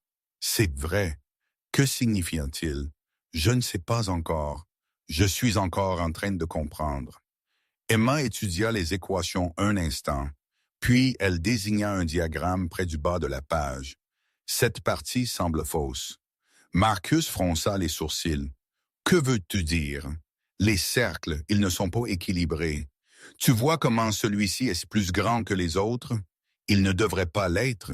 Ils devraient tous être les mêmes. Il regarda de plus près. Emma désignait un diagramme de vectorisation de la poussée, une représentation complexe de la distribution de la force de propulsion. Et elle avait raison. L'un des vecteurs était mal calculé. L'asymétrie créerait une instabilité dans toute application réelle. Comment as-tu vu ça? Cela semble juste faux, papa, comme quand tes lacets ne sont pas de la même longueur. Ça me dérange. Marcus fixa sa fille, 8 ans, sans aucune formation en ingénierie, et elle avait repéré une faille qu'Edward Ashford, l'un des esprits les plus célèbres de l'aérospatiale, avait manqué. Voici autre chose, ma chérie. Je sais, elle sourit. Je peux avoir des crêpes? Il fit des crêpes. Il l'accompagna à l'arrêt de bus. Il retourna au cottage et passa les 4 heures suivantes plongé dans les recherches d'Edward Ashford. À midi, il comprit ce que le vieil homme avait essayé de construire. À 2 heures, il comprit pourquoi cela n'avait pas fonctionné. À 4 heures, il avait une solution. Il appela Vivienne. « J'ai besoin de vous voir, dit-il. Y a-t-il un problème avec les dossiers? Non, il y a quelque chose de juste avec eux. Très juste. Mais je dois vous l'expliquer en personne. Venez au bureau. Je libérerai mon emploi du temps. Non, pas le bureau. Quelque part de privé. Quelque part où nous pouvons parler sans être entendus. » Vivienne resta silencieuse un instant. Le domaine, l'ancienne serre derrière la maison principale. Personne n'y va plus. Pouvez-vous être là dans 1 heure? J'y serai. Il alla chercher Emma à l'école et se rendit au domaine. La serre était exactement comme Vivien l'avait décrite. Abandonnée, envahie par la végétation, mais d'une certaine manière magnifique dans sa décrépitude. Des vignes rampaient à travers les panneaux de verre brisés. Des outils de jardinage rouillés gisaient éparpillés sur les établis. Vivienne attendait à l'intérieur, vêtue d'un jean et d'un simple chemisier blanc. Marcus ne l'avait jamais vue autrement qu'en tenue de travail. Elle semblait plus jeune, plus vulnérable. « Merci d'être venue, dit-elle. Merci de me rencontrer ici. » Emma commença immédiatement à explorer, examinant les vieilles plantes, l'équipement rouillé, les motifs de lumière filtrant à travers le verre sale. « Votre père construisait un moteur à détonation pulsée, » dit Marcus. « Un nouveau type de système de propulsion qui utilise des explosions contrôlées au lieu d'une combustion continue. Je connais le concept de base. Il en parlait constamment. La théorie est solide, révolutionnaire même. Si cela fonctionnait, cela réduirait la consommation de carburant de 60% et augmenterait l'efficacité de la poussée d'un facteur 4. Cela changerait le voyage spatial pour toujours. Mais cela n'a pas fonctionné. Non, parce qu'il essayait de résoudre le mauvais problème. Marcus sortit ses notes. Le moteur fonctionne, les mathématiques sont parfaites. Ce qu'il ne pouvait pas comprendre, c'était le système de contrôle. Comment gérer la séquence de détonation avec suffisamment de précision pour éviter une défaillance catastrophique? Pouvez-vous le comprendre? Je l'ai déjà fait. Les yeux de Vivian s'écarquillèrent. Quoi? La solution est la régulation acoustique. Vous utilisez des ondes sonores pour contrôler le timing des détonations. C'est le même principe que j'ai utilisé sur votre voiture, sur les satellites. Tout se résume aux fréquences et aux harmoniques. Votre père pensait mécaniquement. Il devait penser musicalement. Musicalement. Un moteur est un orchestre. Chaque composant joue une note. Lorsque les notes sont en harmonie, le moteur fonctionne parfaitement. Lorsqu'elles sont désynchronisées, tout s'effondre. Votre père a construit un bel orchestre, mais il a oublié d'engager un chef d'orchestre. Et vous pouvez être le chef d'orchestre. Je peux en concevoir un. Un système logiciel qui surveille la signature acoustique du moteur en temps réel et effectue des micro-ajustements pour maintenir tout en harmonie. Ce n'est pas compliqué conceptuellement, mais cela nécessite quelqu'un qui comprend comment écouter. Vivien s'assit lourdement sur un vieux banc en bois. Savez-vous ce que vous dites? Comprenez-vous ce que cela signifierait? Je comprends. Vous parlez de l'achèvement de l'œuvre de vie de mon père, le projet qu'il est mort en essayant de terminer. Oui. Pourquoi feriez-vous ce que là? Vous avez dit que vous ne vouliez pas retourner dans ce monde. Vous avez dit que vous vouliez rester invisible. Marcus regarda Emma, qui fredonnait tout en examinant une collection de vieux sachets de graines. Parce que ma fille m'a demandé de réparer votre cœur brisé, et je pense que c'est peut-être une partie de la façon dont le calme de Vivien se brisa. Ses yeux se remplirent de larmes. La première fois que Marcus l'avait vu pleurer. « Il me manque tellement, murmura-t-elle. Chaque jour, j'entre dans son ancien bureau et je m'attends toujours à le voir assis là. Je décroche toujours le téléphone pour l'appeler avant de me souvenir. Je sais. Non, vous ne savez pas. Vous aviez Rachel. Vous aviez quelqu'un qui vous aimait inconditionnellement. Mon père aimait son travail. Il aimait son héritage. J'étais toujours en deuxième position. Toujours une extension de l'entreprise. Pas une personne à part entière. Ce n'est pas vrai. Comment le sauriez-vous? Parce que j'ai lu ces dossiers. Tous, y compris les notes personnelles. Vivien leva brusquement les yeux. Quelles notes personnelles cachées dans la recherche cryptée? Il vous a laissé des messages. Je ne pense pas qu'il s'attendait à ce que quelqu'un d'autre les trouve.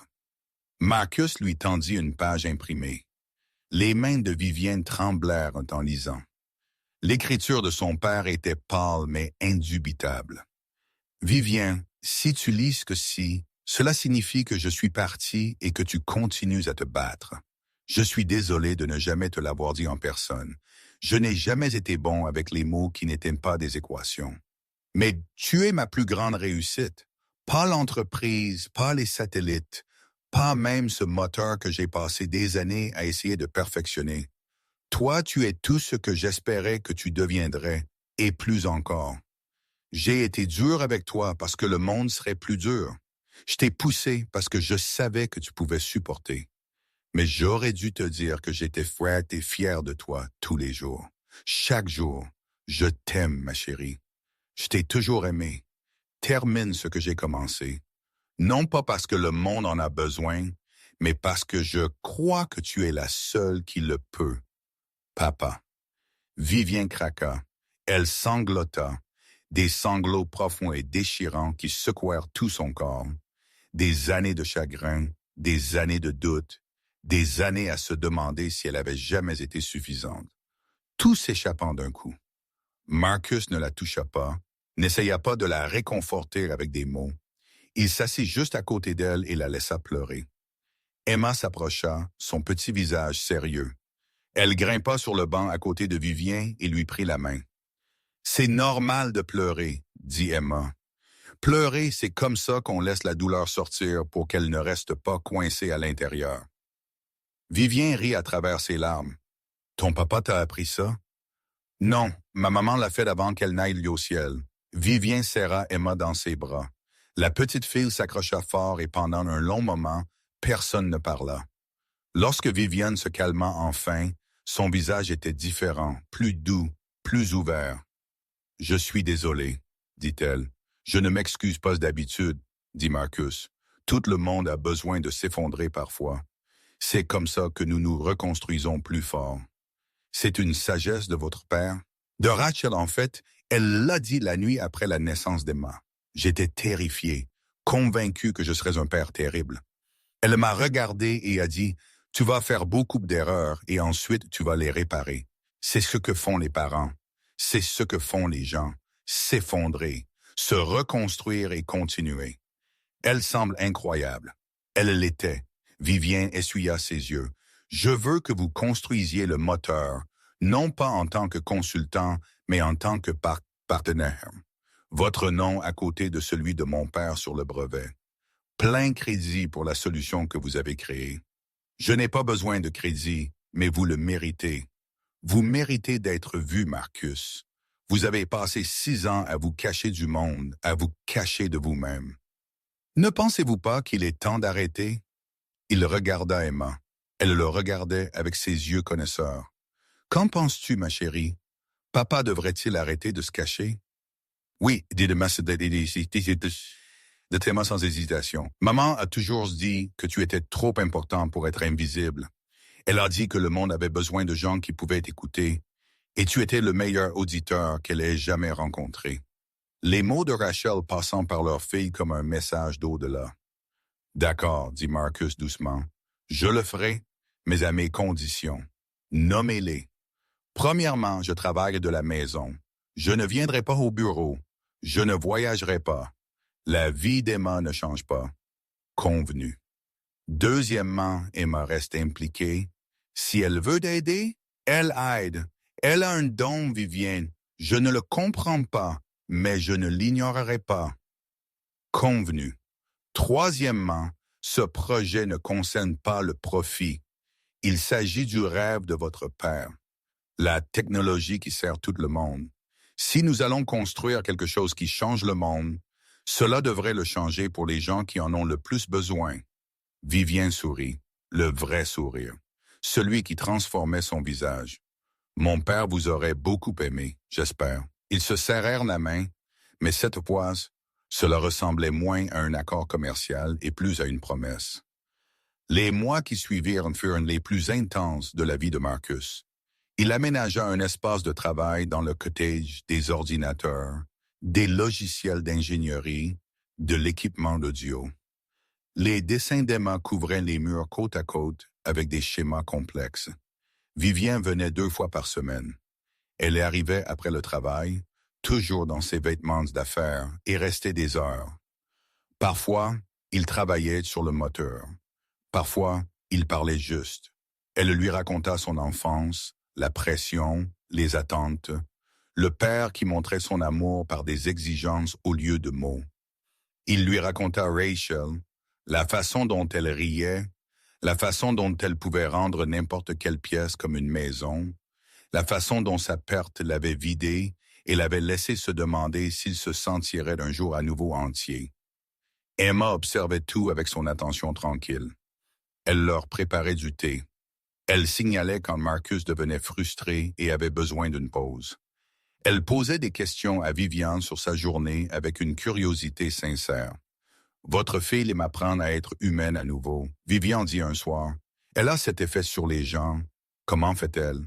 Comment une enfant de 8 ans a-t-elle plus d'intelligence émotionnelle que des adultes 3 fois son âge? » Je me posais la même question à propos de Rachel. Certaines personnes sont juste connectées différemment. Elles ressentent des choses que le reste d'entre nous manque. Vous ressentez des choses aussi, Marcus. Je vous ai vu travailler. Vous écoutez les machines comme la plupart des gens écoutent de la musique. Ce n'est pas normal. C'est extraordinaire. Emma l'a eu de quelque part. Elle l'a eu de vous et de sa mère. Elle est le meilleur de vous deux. Marcus ne savait pas quoi répondre à cela. Il avait passé si longtemps à se considérer comme brisé, comme endommagé, comme un homme qui avait manqué à sa femme et s'accrochait à peine pour le bien de sa fille. L'idée qu'il puisse avoir quelque chose de précieux à offrir lui semblait étrangère, dangereuse. Vivien semblait lire ses pensées. Vous avez le droit d'être plus qu'une seule chose. Vous savez, vous pouvez être le père d'Emma et un ingénieur brillant. Vous pouvez pleurer Rachel et construire quelque chose de nouveau. Ce ne sont pas des contradictions. Et si j'échoue, et si je construis ce moteur et qu'il ne fonctionne pas, et que j'ai gaspillé des mois que j'aurais pu passer avec Emma, alors nous essayons encore et encore et encore jusqu'à ce que cela fonctionne ou jusqu'à ce que nous soyons certains que cela ne peut pas. C'est une perspective très optimiste pour quelqu'un qui avait l'habitude de virer des gens sans broncher. Vivien rit. Peut-être que vous déteignez sur moi. La percée survint d'un jeudi soir. Marcus travaillait depuis 14 heures d'affilée à tester des variations du système de contrôle acoustique en simulation. Rien ne fonctionnait. Les harmoniques étaient trop complexes, les variables trop nombreuses. Chaque fois qu'il pensait la voir, quelque chose se déstabilisait. Emma dormait depuis des heures. Vivien était rentré chez elle. Le cottage était silencieux, à l'exception du bourdonnement des ordinateurs. Marcus était prêt à abandonner. Il se recula de son bureau, se frottant les yeux. La photo de Rachel était sur l'étagère à côté de lui, la seule photo qu'il gardait de l'extérieur. Elle riait dessus, prise en plein mouvement, ses cheveux volant autour de son visage. « Je ne sais pas comment faire ça, » lui dit-il. « Je pensais que je pouvais, mais je ne peux pas. Je suis désolé. » Il resta assis dans le silence, attendant une réponse qui ne viendrait pas. puis la voix d'Emma depuis l'entrée. « Papa. » Il se tourna. Elle était là dans son pyjama, son livre d'avion serré contre sa poitrine. « Qu'est-ce que tu fais debout, ma chérie? »« Les machines m'ont réveillé. Elles sont frustrées. »« Quelles machines? Tes ordinateurs. Ils essayent de te dire quelque chose, mais tu n'écoutes pas. » Marcus regarda ses écrans. Des lignes de code, des résultats de simulation. Échec après échec. J'écoute, Emma. J'écoute depuis des mois. Non, tu regardes. C'est différent. Elle tapota son bureau et grimpa sur ses genoux. Ferme tes yeux, Emma. Ferme tes yeux, papa. S'il te plaît. Il ferma les yeux. Maintenant, écoute. Pas les ordinateurs, mais le silence en dessous. Il essaya. Il essaya vraiment. Mais tout ce qu'il pouvait entendre, c'était le bourdonnement de l'électronique, le grincement du vieux cottage, le bruit lointain du vent. « Je n'entends rien, ma chérie. C'est parce que tu essayes trop fort. Maman disait ça. Elle disait que tu essayais tellement d'entendre tout que tu oubliais de laisser les sons venir à toi. Rachel avait dit ça il y a des années, quand ils venaient de se marier et qu'ils luttaient avec un projet qui ne voulait pas aboutir. « Attends juste, murmura Emma. La réponse viendra. Elle vient toujours. » Marcus resta assis, les yeux fermés et sa file sur ses genoux. Il arrêta d'essayer de résoudre le problème. Il arrêta d'analyser. Il arrêta de penser. Il écouta simplement. Et puis, si faiblement qu'il faillit le manquer, il l'entendit. Pas un son, pas exactement, plus comme un moeve, un rythme caché dans le bruit de son propre équipement, les battements de son cœur, la respiration d'Emma, l'oscillation des ventilateurs de l'ordinateur, la subtile vibration du cottage qui se tassait. Tout était connecté. Tout faisait partie du même système. Ses yeux s'ouvrirent brusquement. « Oh mon Dieu, qu'est-ce que c'est, papa? » J'ai conçu le système de contrôle pour réguler le moteur de l'extérieur, comme un chef d'orchestre debout devant un orchestre. Mais c'est faux. Le chef d'orchestre devrait être à l'intérieur du moteur, faire partie du système, répondre à la musique telle qu'elle est jouée. Emma sourit. Le moteur doit s'écouter lui-même. Exactement. Une boucle de rétroaction autorégulatrice. Les capteurs acoustiques ne se contentent pas de surveiller. Ils participent. Ils deviennent partie de l'harmonie. Il commença à taper. Le code jaillit de lui plus vite qu'il ne pouvait penser. Emma regarda, sa tête posée contre son épaule.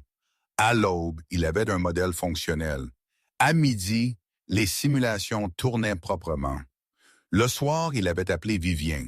« Ça marche, dit-il. »« Quoi? » »« Le système de contrôle. »« Je l'ai compris.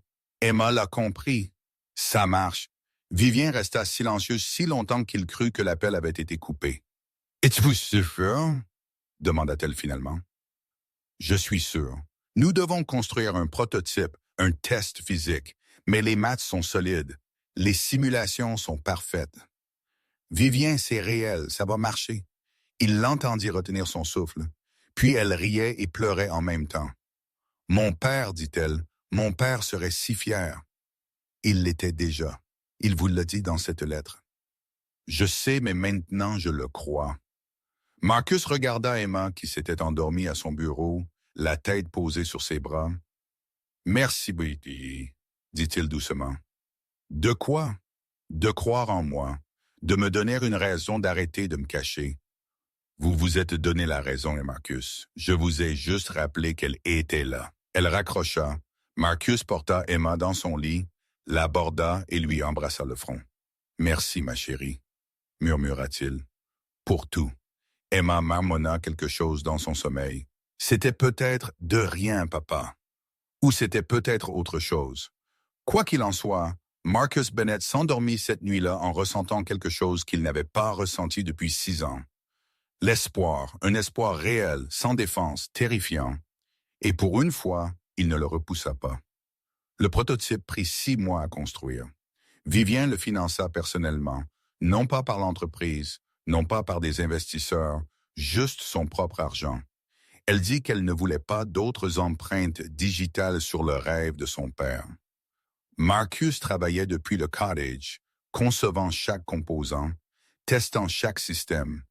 Emma aidait quand elle le pouvait, signalant des déséquilibres que ses instruments manquaient, écoutant des harmoniques qui n'existaient que dans sa perception extraordinaire. Le moteur était magnifique, élégant et puissant, plus petit que ce que quiconque s'attendait, capable de générer une poussée qui aurait semblé impossible il y a 5 ans. Ils le construisirent dans un entrepôt converti au bord du domaine, loin des regards indiscrets. La nuit précédant le premier test, Marcus ne put pas dormir. Il s'assit sur le porche du cottage, regardant les étoiles.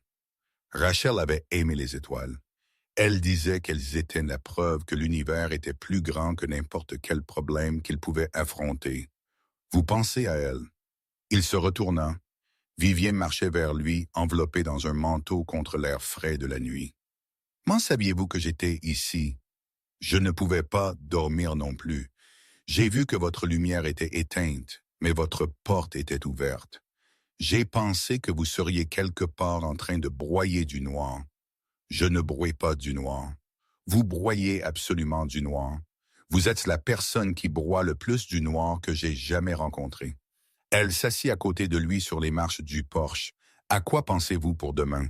Si ça va marcher, si je suis prêt à ce que tout change à nouveau. Avez-vous peur? » Terrifié. « Bien, ça veut dire que vous vous en souciez. » Elle serra son manteau plus fort. « Puis-je vous dire quelque chose? » « Bien sûr. Quand mon père est mort, j'ai pensé que je ne ressentirais plus jamais rien. J'ai pensé que j'allais juste faire les choses machinalement pour toujours. Diriger l'entreprise, faire des affaires, être la reine des glaces que tout le monde attendait de moi. » Elle marqua une pause.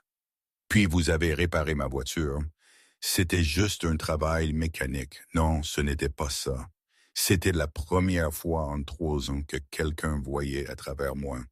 Vous ne m'avez pas traité comme une PDG ou une milliardaire ou la fille de mon père. Vous m'avez traité comme une personne qui avait peur et était en colère et complètement perdue. Vous avez jeté de l'argent à mes pieds. Je sais, j'ai été horrible, et vous m'avez quand même aidé. » Elle se tourna pour le regarder.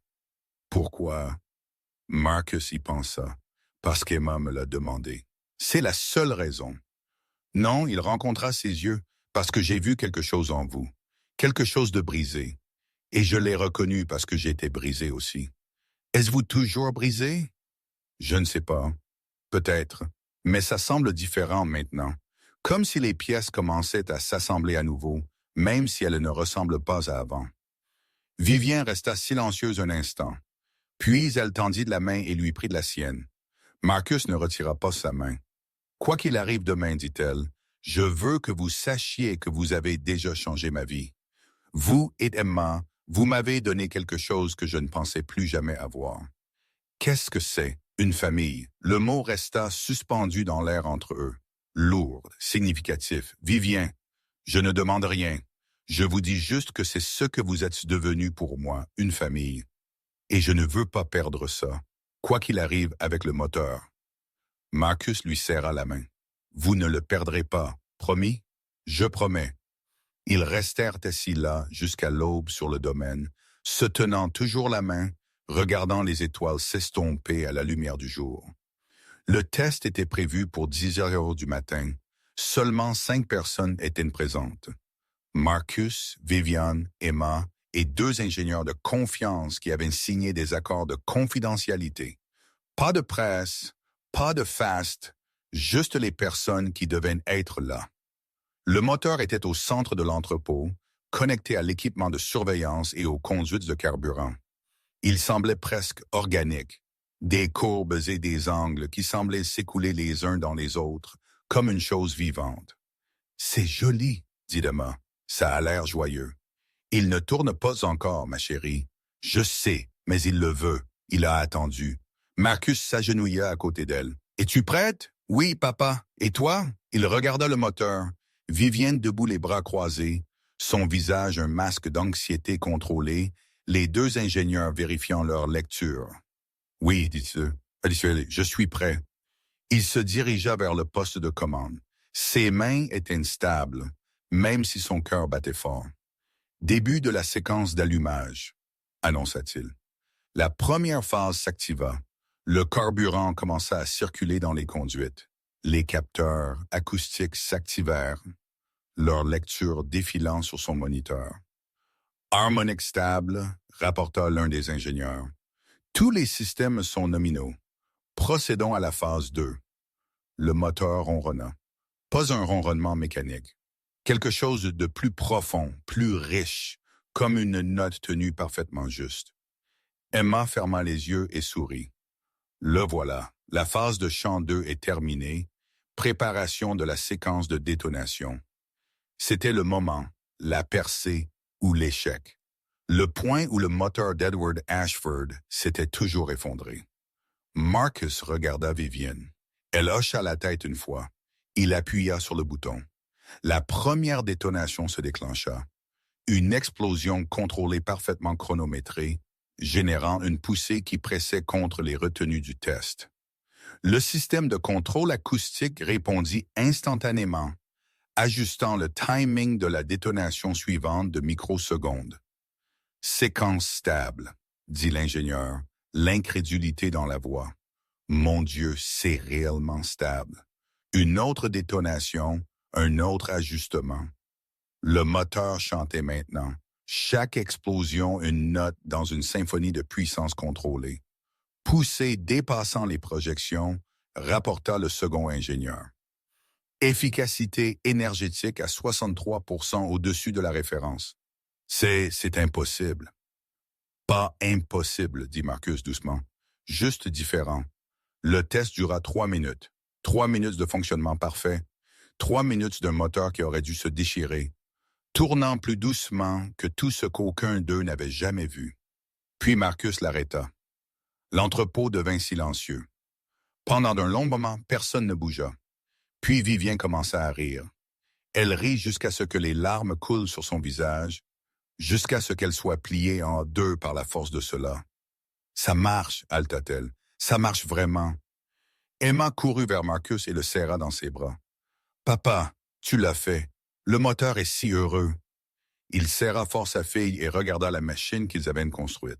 Sa conception, l'intuition d'Emma, le rêve d'Edward Ashford.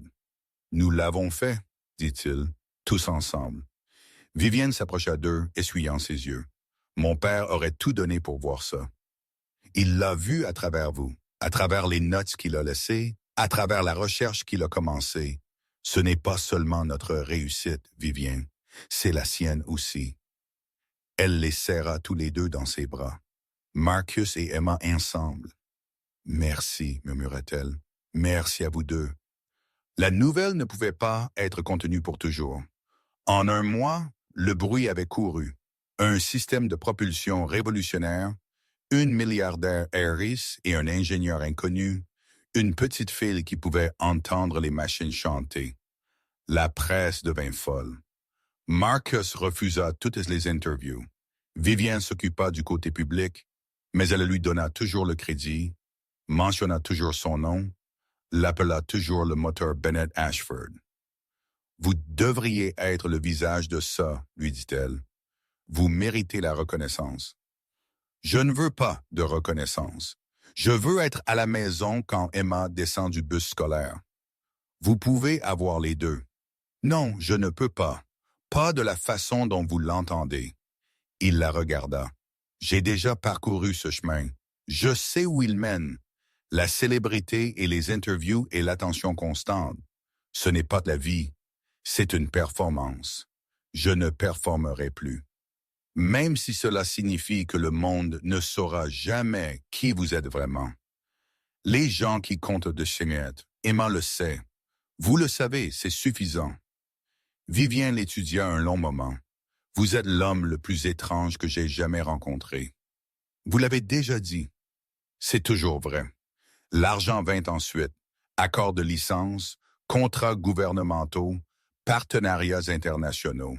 Le moteur Bennett Ashford valait des milliards, plus que ce que l'un d'eux n'avait imaginé. Marcus prit suffisamment pour assurer l'avenir d'Emma. Fonds pour l'université, compte fiduciaire, un nouveau cottage sur le domaine, légèrement plus grand que l'ancien, avec un atelier attenant. Le reste, il le donna. Programme d'éducation pour les enfants défavorisés, bourse pour les étudiants qui ne pouvaient pas se permettre l'école d'ingénieur, financement pour les centres communautaires et les programmes parascolaires. Vous donnez votre fortune, dit Vivian, secouant la tête. Avez-vous une idée à quel point cela semble insensé? Ce n'est pas ma fortune, c'est l'héritage d'Emma. Elle obtient ce dont elle a besoin. Le reste va aux gens qui en ont plus besoin. La plupart des gens le garderaient, construiraient un empire, laisseraient d'une dynastie. Je ne suis pas la plupart des gens, et Emma n'a pas besoin d'une dynastie. Elle a besoin d'un père qui rentre à la maison pour le dîner. Vivienne resta silencieuse. Quand elle parla à nouveau, sa voix était douce. Rachel avait raison à votre sujet. Que voulez-vous dire? Vous avez dit qu'elle vous avait dit d'arrêter d'essayer de sauver le monde et de commencer à essayer de vous sauver vous-même. Mais je ne pense pas que ce soit ce qu'elle voulait dire. Je pense qu'elle voulait dire que se sauver et sauver le monde ne sont pas des opposés. Je pense qu'elle voulait dire que vous pouviez faire les deux, mais seulement si vous arrêtiez de fuir qui vous étiez vraiment. Marcus ne répondit pas, mais quelque chose se déplaça dans sa poitrine. Un poids qu'il portait depuis 6 ans commençait enfin à se soulever. 1 an passa. Emma eut 9 ans. Ils célébrèrent avec une petite fête. Juste Marcus, Viviane et quelques amis qu'Emma s'était fait à l'école. Un gâteau avec trop de glaçage. Des cadeaux emballés dans du papier journal. Parce qu'Emma pensait que le papier cadeau fantaisie était du gaspillage. Viviane lui offrit un appareil d'écoute sur mesure. La même technologie que le moteur miniaturisé en quelque chose qu'un enfant pouvait utiliser. Cela amplifie les fréquences sonores, expliqua Vivienne. Ainsi, vous pouvez entendre les choses qui sont habituellement trop silencieuses. Emma la serra si fort dans ses bras qu'elle faillit la renverser. Merci, mademoiselle Vivienne. Juste Vivienne, ma chérie, je te l'ai dit. Merci, Vivienne. Après la fête, après qu'Emma soit allée se coucher, Marcus et Vivienne s'assirent sur le porche du nouveau cottage. Les étoiles étaient à nouveau visibles. Elles semblaient toujours plus brillantes ici. Puis-je vous demander quelque chose? Dit Vivienne. Toujours. Cette nuit-là dans le garage, quand je vous ai dit que je vous épouserais si vous démarriez la voiture, avez-vous déjà pensé que j'étais sérieuse? Marcus rit. Vous vous moquiez de moi. Je le faisais, mais une partie de moi le pensait. Une partie de moi était si désespérée, si perdue que j'aurais tout fait pour quelqu'un qui pouvait réparer les choses. Elle marqua une pause. Vous avez réparé bien plus que ma voiture, Marcus. Vous vous êtes réparé vous-même. J'ai juste aidé. C'est ce que nous faisons. Nous nous aidons mutuellement. Il se tourna pour la regarder. Elle était belle sous la lumière des étoiles. Pas la froide beauté de la milliardaire qu'il avait rencontrée pour la première fois, mais quelque chose de plus chaud, de plus réel. Qu'est-ce que vous demandez, Vivian? Je demande si vous pensez déjà à nous comme plus que ce que c'est. Marcus resta silencieux longtemps. Je pense à Rachel, dit-il finalement. Chaque jour, je pense à ce qu'elle voudrait pour moi, pour Emma, pour le temps qu'il nous reste. Et qu'est-ce que vous pensez qu'elle voudrait? Elle voudrait que je sois heureux. Elle voudrait qu'Emma ait une famille complète. Elle voudrait que j'arrête de me punir de ne pas avoir été là quand elle avait besoin de moi. Avez-vous arrêté? J'essaye, c'est dur. Vivienne tendit la main et lui prit la sienne, de la même manière qu'elle l'avait fait la nuit précédant le test. Je ne vous demande pas de la remplacer, dit-elle doucement. Je ne vous demande pas d'oublier. Je demande juste s'il y a de la place pour moi, pour quelque chose de nouveau. Marcus regarda leurs mains entrelacées, le cottage où dormait sa fille, les étoiles que Rachel avait tant aimées. « Je vous ai fait une promesse une fois, dit-il, que vous ne me perdriez pas, que je serais là. Vous l'avez fait. Je le pensais, mais je pense que peut-être. » Il prit une inspiration. « Je pense que peut-être je suis prêt à signifier quelque chose de plus. » Les yeux de Vivienne se remplirent de larmes. Êtes-vous sûr? Non, je suis terrifié. Mais Emma m'a dit un jour que le courage, c'est juste avoir peur et faire la chose quand même. C'est une enfant intelligente, la plus intelligente. Il se pencha et l'embrassa. Doux, tendre, une question plus qu'une affirmation. Elle l'embrassa en retour. Quand ils se séparèrent, elle souriait. Le vrai sourire, celui qui transformait son visage. Pour information, dit-elle, vous avez démarré la voiture. C'était il y a plus d'1 an. Je sais, mais je vous ai dit que je tiens toujours ma parole. Êtes-vous en train de me demander en mariage en ce moment? Je vous rappelle que vous avez une offre permanente. Elle sourit. Pas de pression. Marcus rit. Pour la première fois depuis des années, le son ne semblait pas forcé. Commençons par un dîner, dit-il. Voyons où cela nous mène. Le dîner semble parfait. Ils s'assirent ensemble sur le porche jusqu'à ce que le ciel commence à s'éclaircir, parlant de tout et de rien, faisant des plans qu'aucun d'eux n'avait jamais prévu de faire. À l'intérieur du cottage, Emma dormait paisiblement, rêvant de moteurs qui chantaient et de machines qui écoutaient, et d'un monde où les choses hostées pouvaient toujours être réparées si l'on faisait attention. 2 ans plus tard, ils se marièrent. La cérémonie fut petite, juste la famille et les amis proches. Emma fut la demoiselle d'honneur, éparpillant des pétales avec plus d'enthousiasme que de précision. Marcus porta un costume pour la première fois en près d'une décennie. Il tirait constamment sur son col. « Vous avez l'air mal à l'aise, » dit Vivienne. « Je suis mal à l'aise. Je vous ai dit que je ne porterai jamais de costume. Vous m'avez dit que vous ne porteriez jamais de costume au travail. Ce n'est pas du travail. C'est le jour le plus heureux de ma vie. D'accord, mais je me change juste après la cérémonie. » Marché conclu. Ils échangèrent leurs vœux sur le terrain du domaine, près de l'ancienne serre où tout avait changé. Vivien l'avait fait restaurer. Nouvelles vitres, nouvelles plantes, mais les mêmes eaux, un rappel d'où ils venaient. Ses vœux étaient éloquents, polis, le genre de mots qu'une femme qui dirige une entreprise d'1 milliard de dollars dirait. Ses vœux étaient simples. J'ai passé 6 ans à être invisible, à me cacher du monde, à me cacher de moi-même. Puis je vous ai rencontré et vous avez jeté de l'argent à mes pieds et ma fille a dit que votre cœur était brisé et j'ai pensé que peut-être 2 personnes brisées peuvent se réparer mutuellement. Peut-être que c'est comme ça que ça marche. Il regarda Emma debout à côté d'eux, les larmes coulant sur son visage. Rachel m'a appris à écouter. Emma m'a appris à espérer. Et vous m'avez appris à faire confiance à nouveau. Je ne sais pas ce qui vient ensuite. Je n'ai pas toutes les réponses, mais je sais que je veux le comprendre avec vous, tous les deux, aussi longtemps que je l'aurai. Le ministre les déclara mariés. Emma applaudit plus fort que quiconque. À la réception, Marcus dansa avec sa fille pendant que Vivien regardait, le cœur plein à craquer. « Papa, » dit Emma, « es-tu heureux? »« Oui, ma chérie, très heureux. »« Maman est-elle heureuse aussi? » Marcus leva les yeux vers le ciel.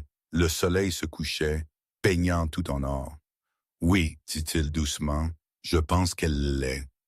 Bien, parce que je veux que tout le monde soit heureux. C'est mon vœu. C'est un bon vœu, ma chérie. Je sais, je suis douée pour les vœux, elle sourit, et pour écouter et pour trouver les choses cassées qui ont besoin d'être réparées. Tu l'es certainement, papa. Oui, je suis content que tu aies arrêté d'être invisible. J'aime mieux quand les gens peuvent te voir. Marcus la serra près de lui.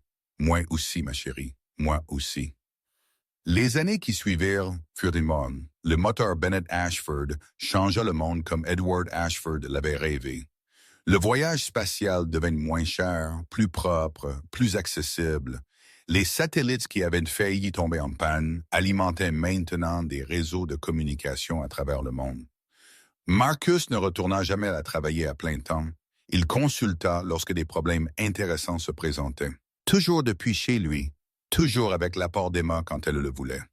Vivienne apprit à équilibrer son empire avec sa famille. Elle délégua davantage, fit plus confiance, rentra dîner tous les soirs. Emma grandit intelligente, gentille et extraordinaire. Elle alla au MIT comme son père, étudia l'ingénierie acoustique, écrivit des articles que les gens liraient encore des décennies plus tard. Mais elle n'oublia jamais comment l'écouter. Pour le 10e anniversaire du jour où il avait réparé la voiture de Vivienne, Marcus se tenait dans le garage où tout avait commencé. La Ferrari était toujours là, toujours brillante, toujours fonctionnant parfaitement. Vivienne le trouva là, debout à côté d'elle. « Tu te souviens ?» demanda-t-elle. « Toujours. » Des regrets. Il y pensa, à Rachel, aux années passées à se cacher, à la nuit où il était entré dans ce garage avec sa fille et avait tout changé. « Non, dit-il, plus maintenant. » Bien, elle s'approcha et se tint à côté de lui, parce que j'ai quelque chose à te dire. « Qu'est-ce que c'est? » cria Emma. Elle a terminé le projet. L'amélioration de la propulsion? Oui, elle a dit que cela fonctionnait même mieux que ce qu'elle attendait. Elle a dit que les moteurs chantaient plus fort que jamais. Marcus sourit, sa fille poursuivant le travail, le faisant sien. « Elle est remarquable, dit-il. Elle le tient de son père. Elle le tient de Rachel. Elle le tient de nous tous. » Vivienne lui prit la main. « C'est comme ça que les familles fonctionnent.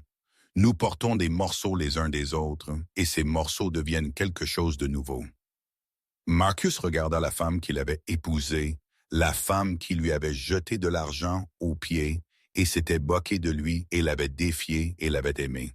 « Démarre-la, dit-il. « Quoi, la voiture? »« Démarre-la pour le bon vieux temps. » Vivien rit. « Tu es ridicule. »« Je sais, démarre-la quand même. » Elle se glissa sur le siège du conducteur, tourna la clé. Le moteur rugit à la vie. Parfait, pur, juste comme la première fois. Marcus ferma les yeux et écouta. Il entendit les harmoniques, le rythme, la chanson que les machines chantent quand tout est exactement comme il devrait l'être. Il entendit Emma quelque part loin écoutant ses propres moteurs, sa propre musique. Il entendit Rachel, sa voix douce dans sa mémoire. « Arrête d'essayer de sauver le monde. Commence à essayer de te sauver. » Il avait fait les deux. En fin de compte, c'était de la même chose. Vivien sortit de la voiture et s'approcha de lui. « Qu'est-ce qui te fait sourire? »« Tout, dit-il. Absolument tout. » Elle l'embrassa. Le moteur ronronnait derrière eux. Le soleil entrait par les fenêtres du garage. Et Marcus Bennett, autrefois invisible, autrefois brisé, autrefois certain qu'il ne serait plus jamais entier, se tenait dans la lumière et laissa le monde le voir. Parce qu'en fin de compte, c'était de la leçon qu'il avait apprise. Non pas du MIT, non pas des projets militaires, non pas de toutes les machines qu'il avait jamais réparées. D'une femme qui s'était moquée de lui, d'une fille qui pouvait entendre des choses que personne d'autre ne pouvait entendre, d'une femme qu'il avait perdue et d'un amour qu'il avait trouvé, et d'une vie qu'il n'avait jamais espéré construire. La leçon était simple. Les choses les plus importantes de ce monde, les moteurs qui comptent, les systèmes qui nous soutiennent, les connexions qui nous rendent humains, elles ne fonctionnent pas parce qu'elles sont parfaites. Elles fonctionnent parce que quelqu'un prend le temps d'écouter vraiment, vraiment les voix calmes, les harmoniques cachées, les gens qui semblent invisibles jusqu'à ce que vous regardiez de plus près. C'est ce que Rachel lui avait appris. C'est ce qu'Emma lui avait montré. C'est ce que Vivienne l'avait aidé à se souvenir. Et debout là dans le garage où tout avait commencé, Marcus Bennett comprit enfin.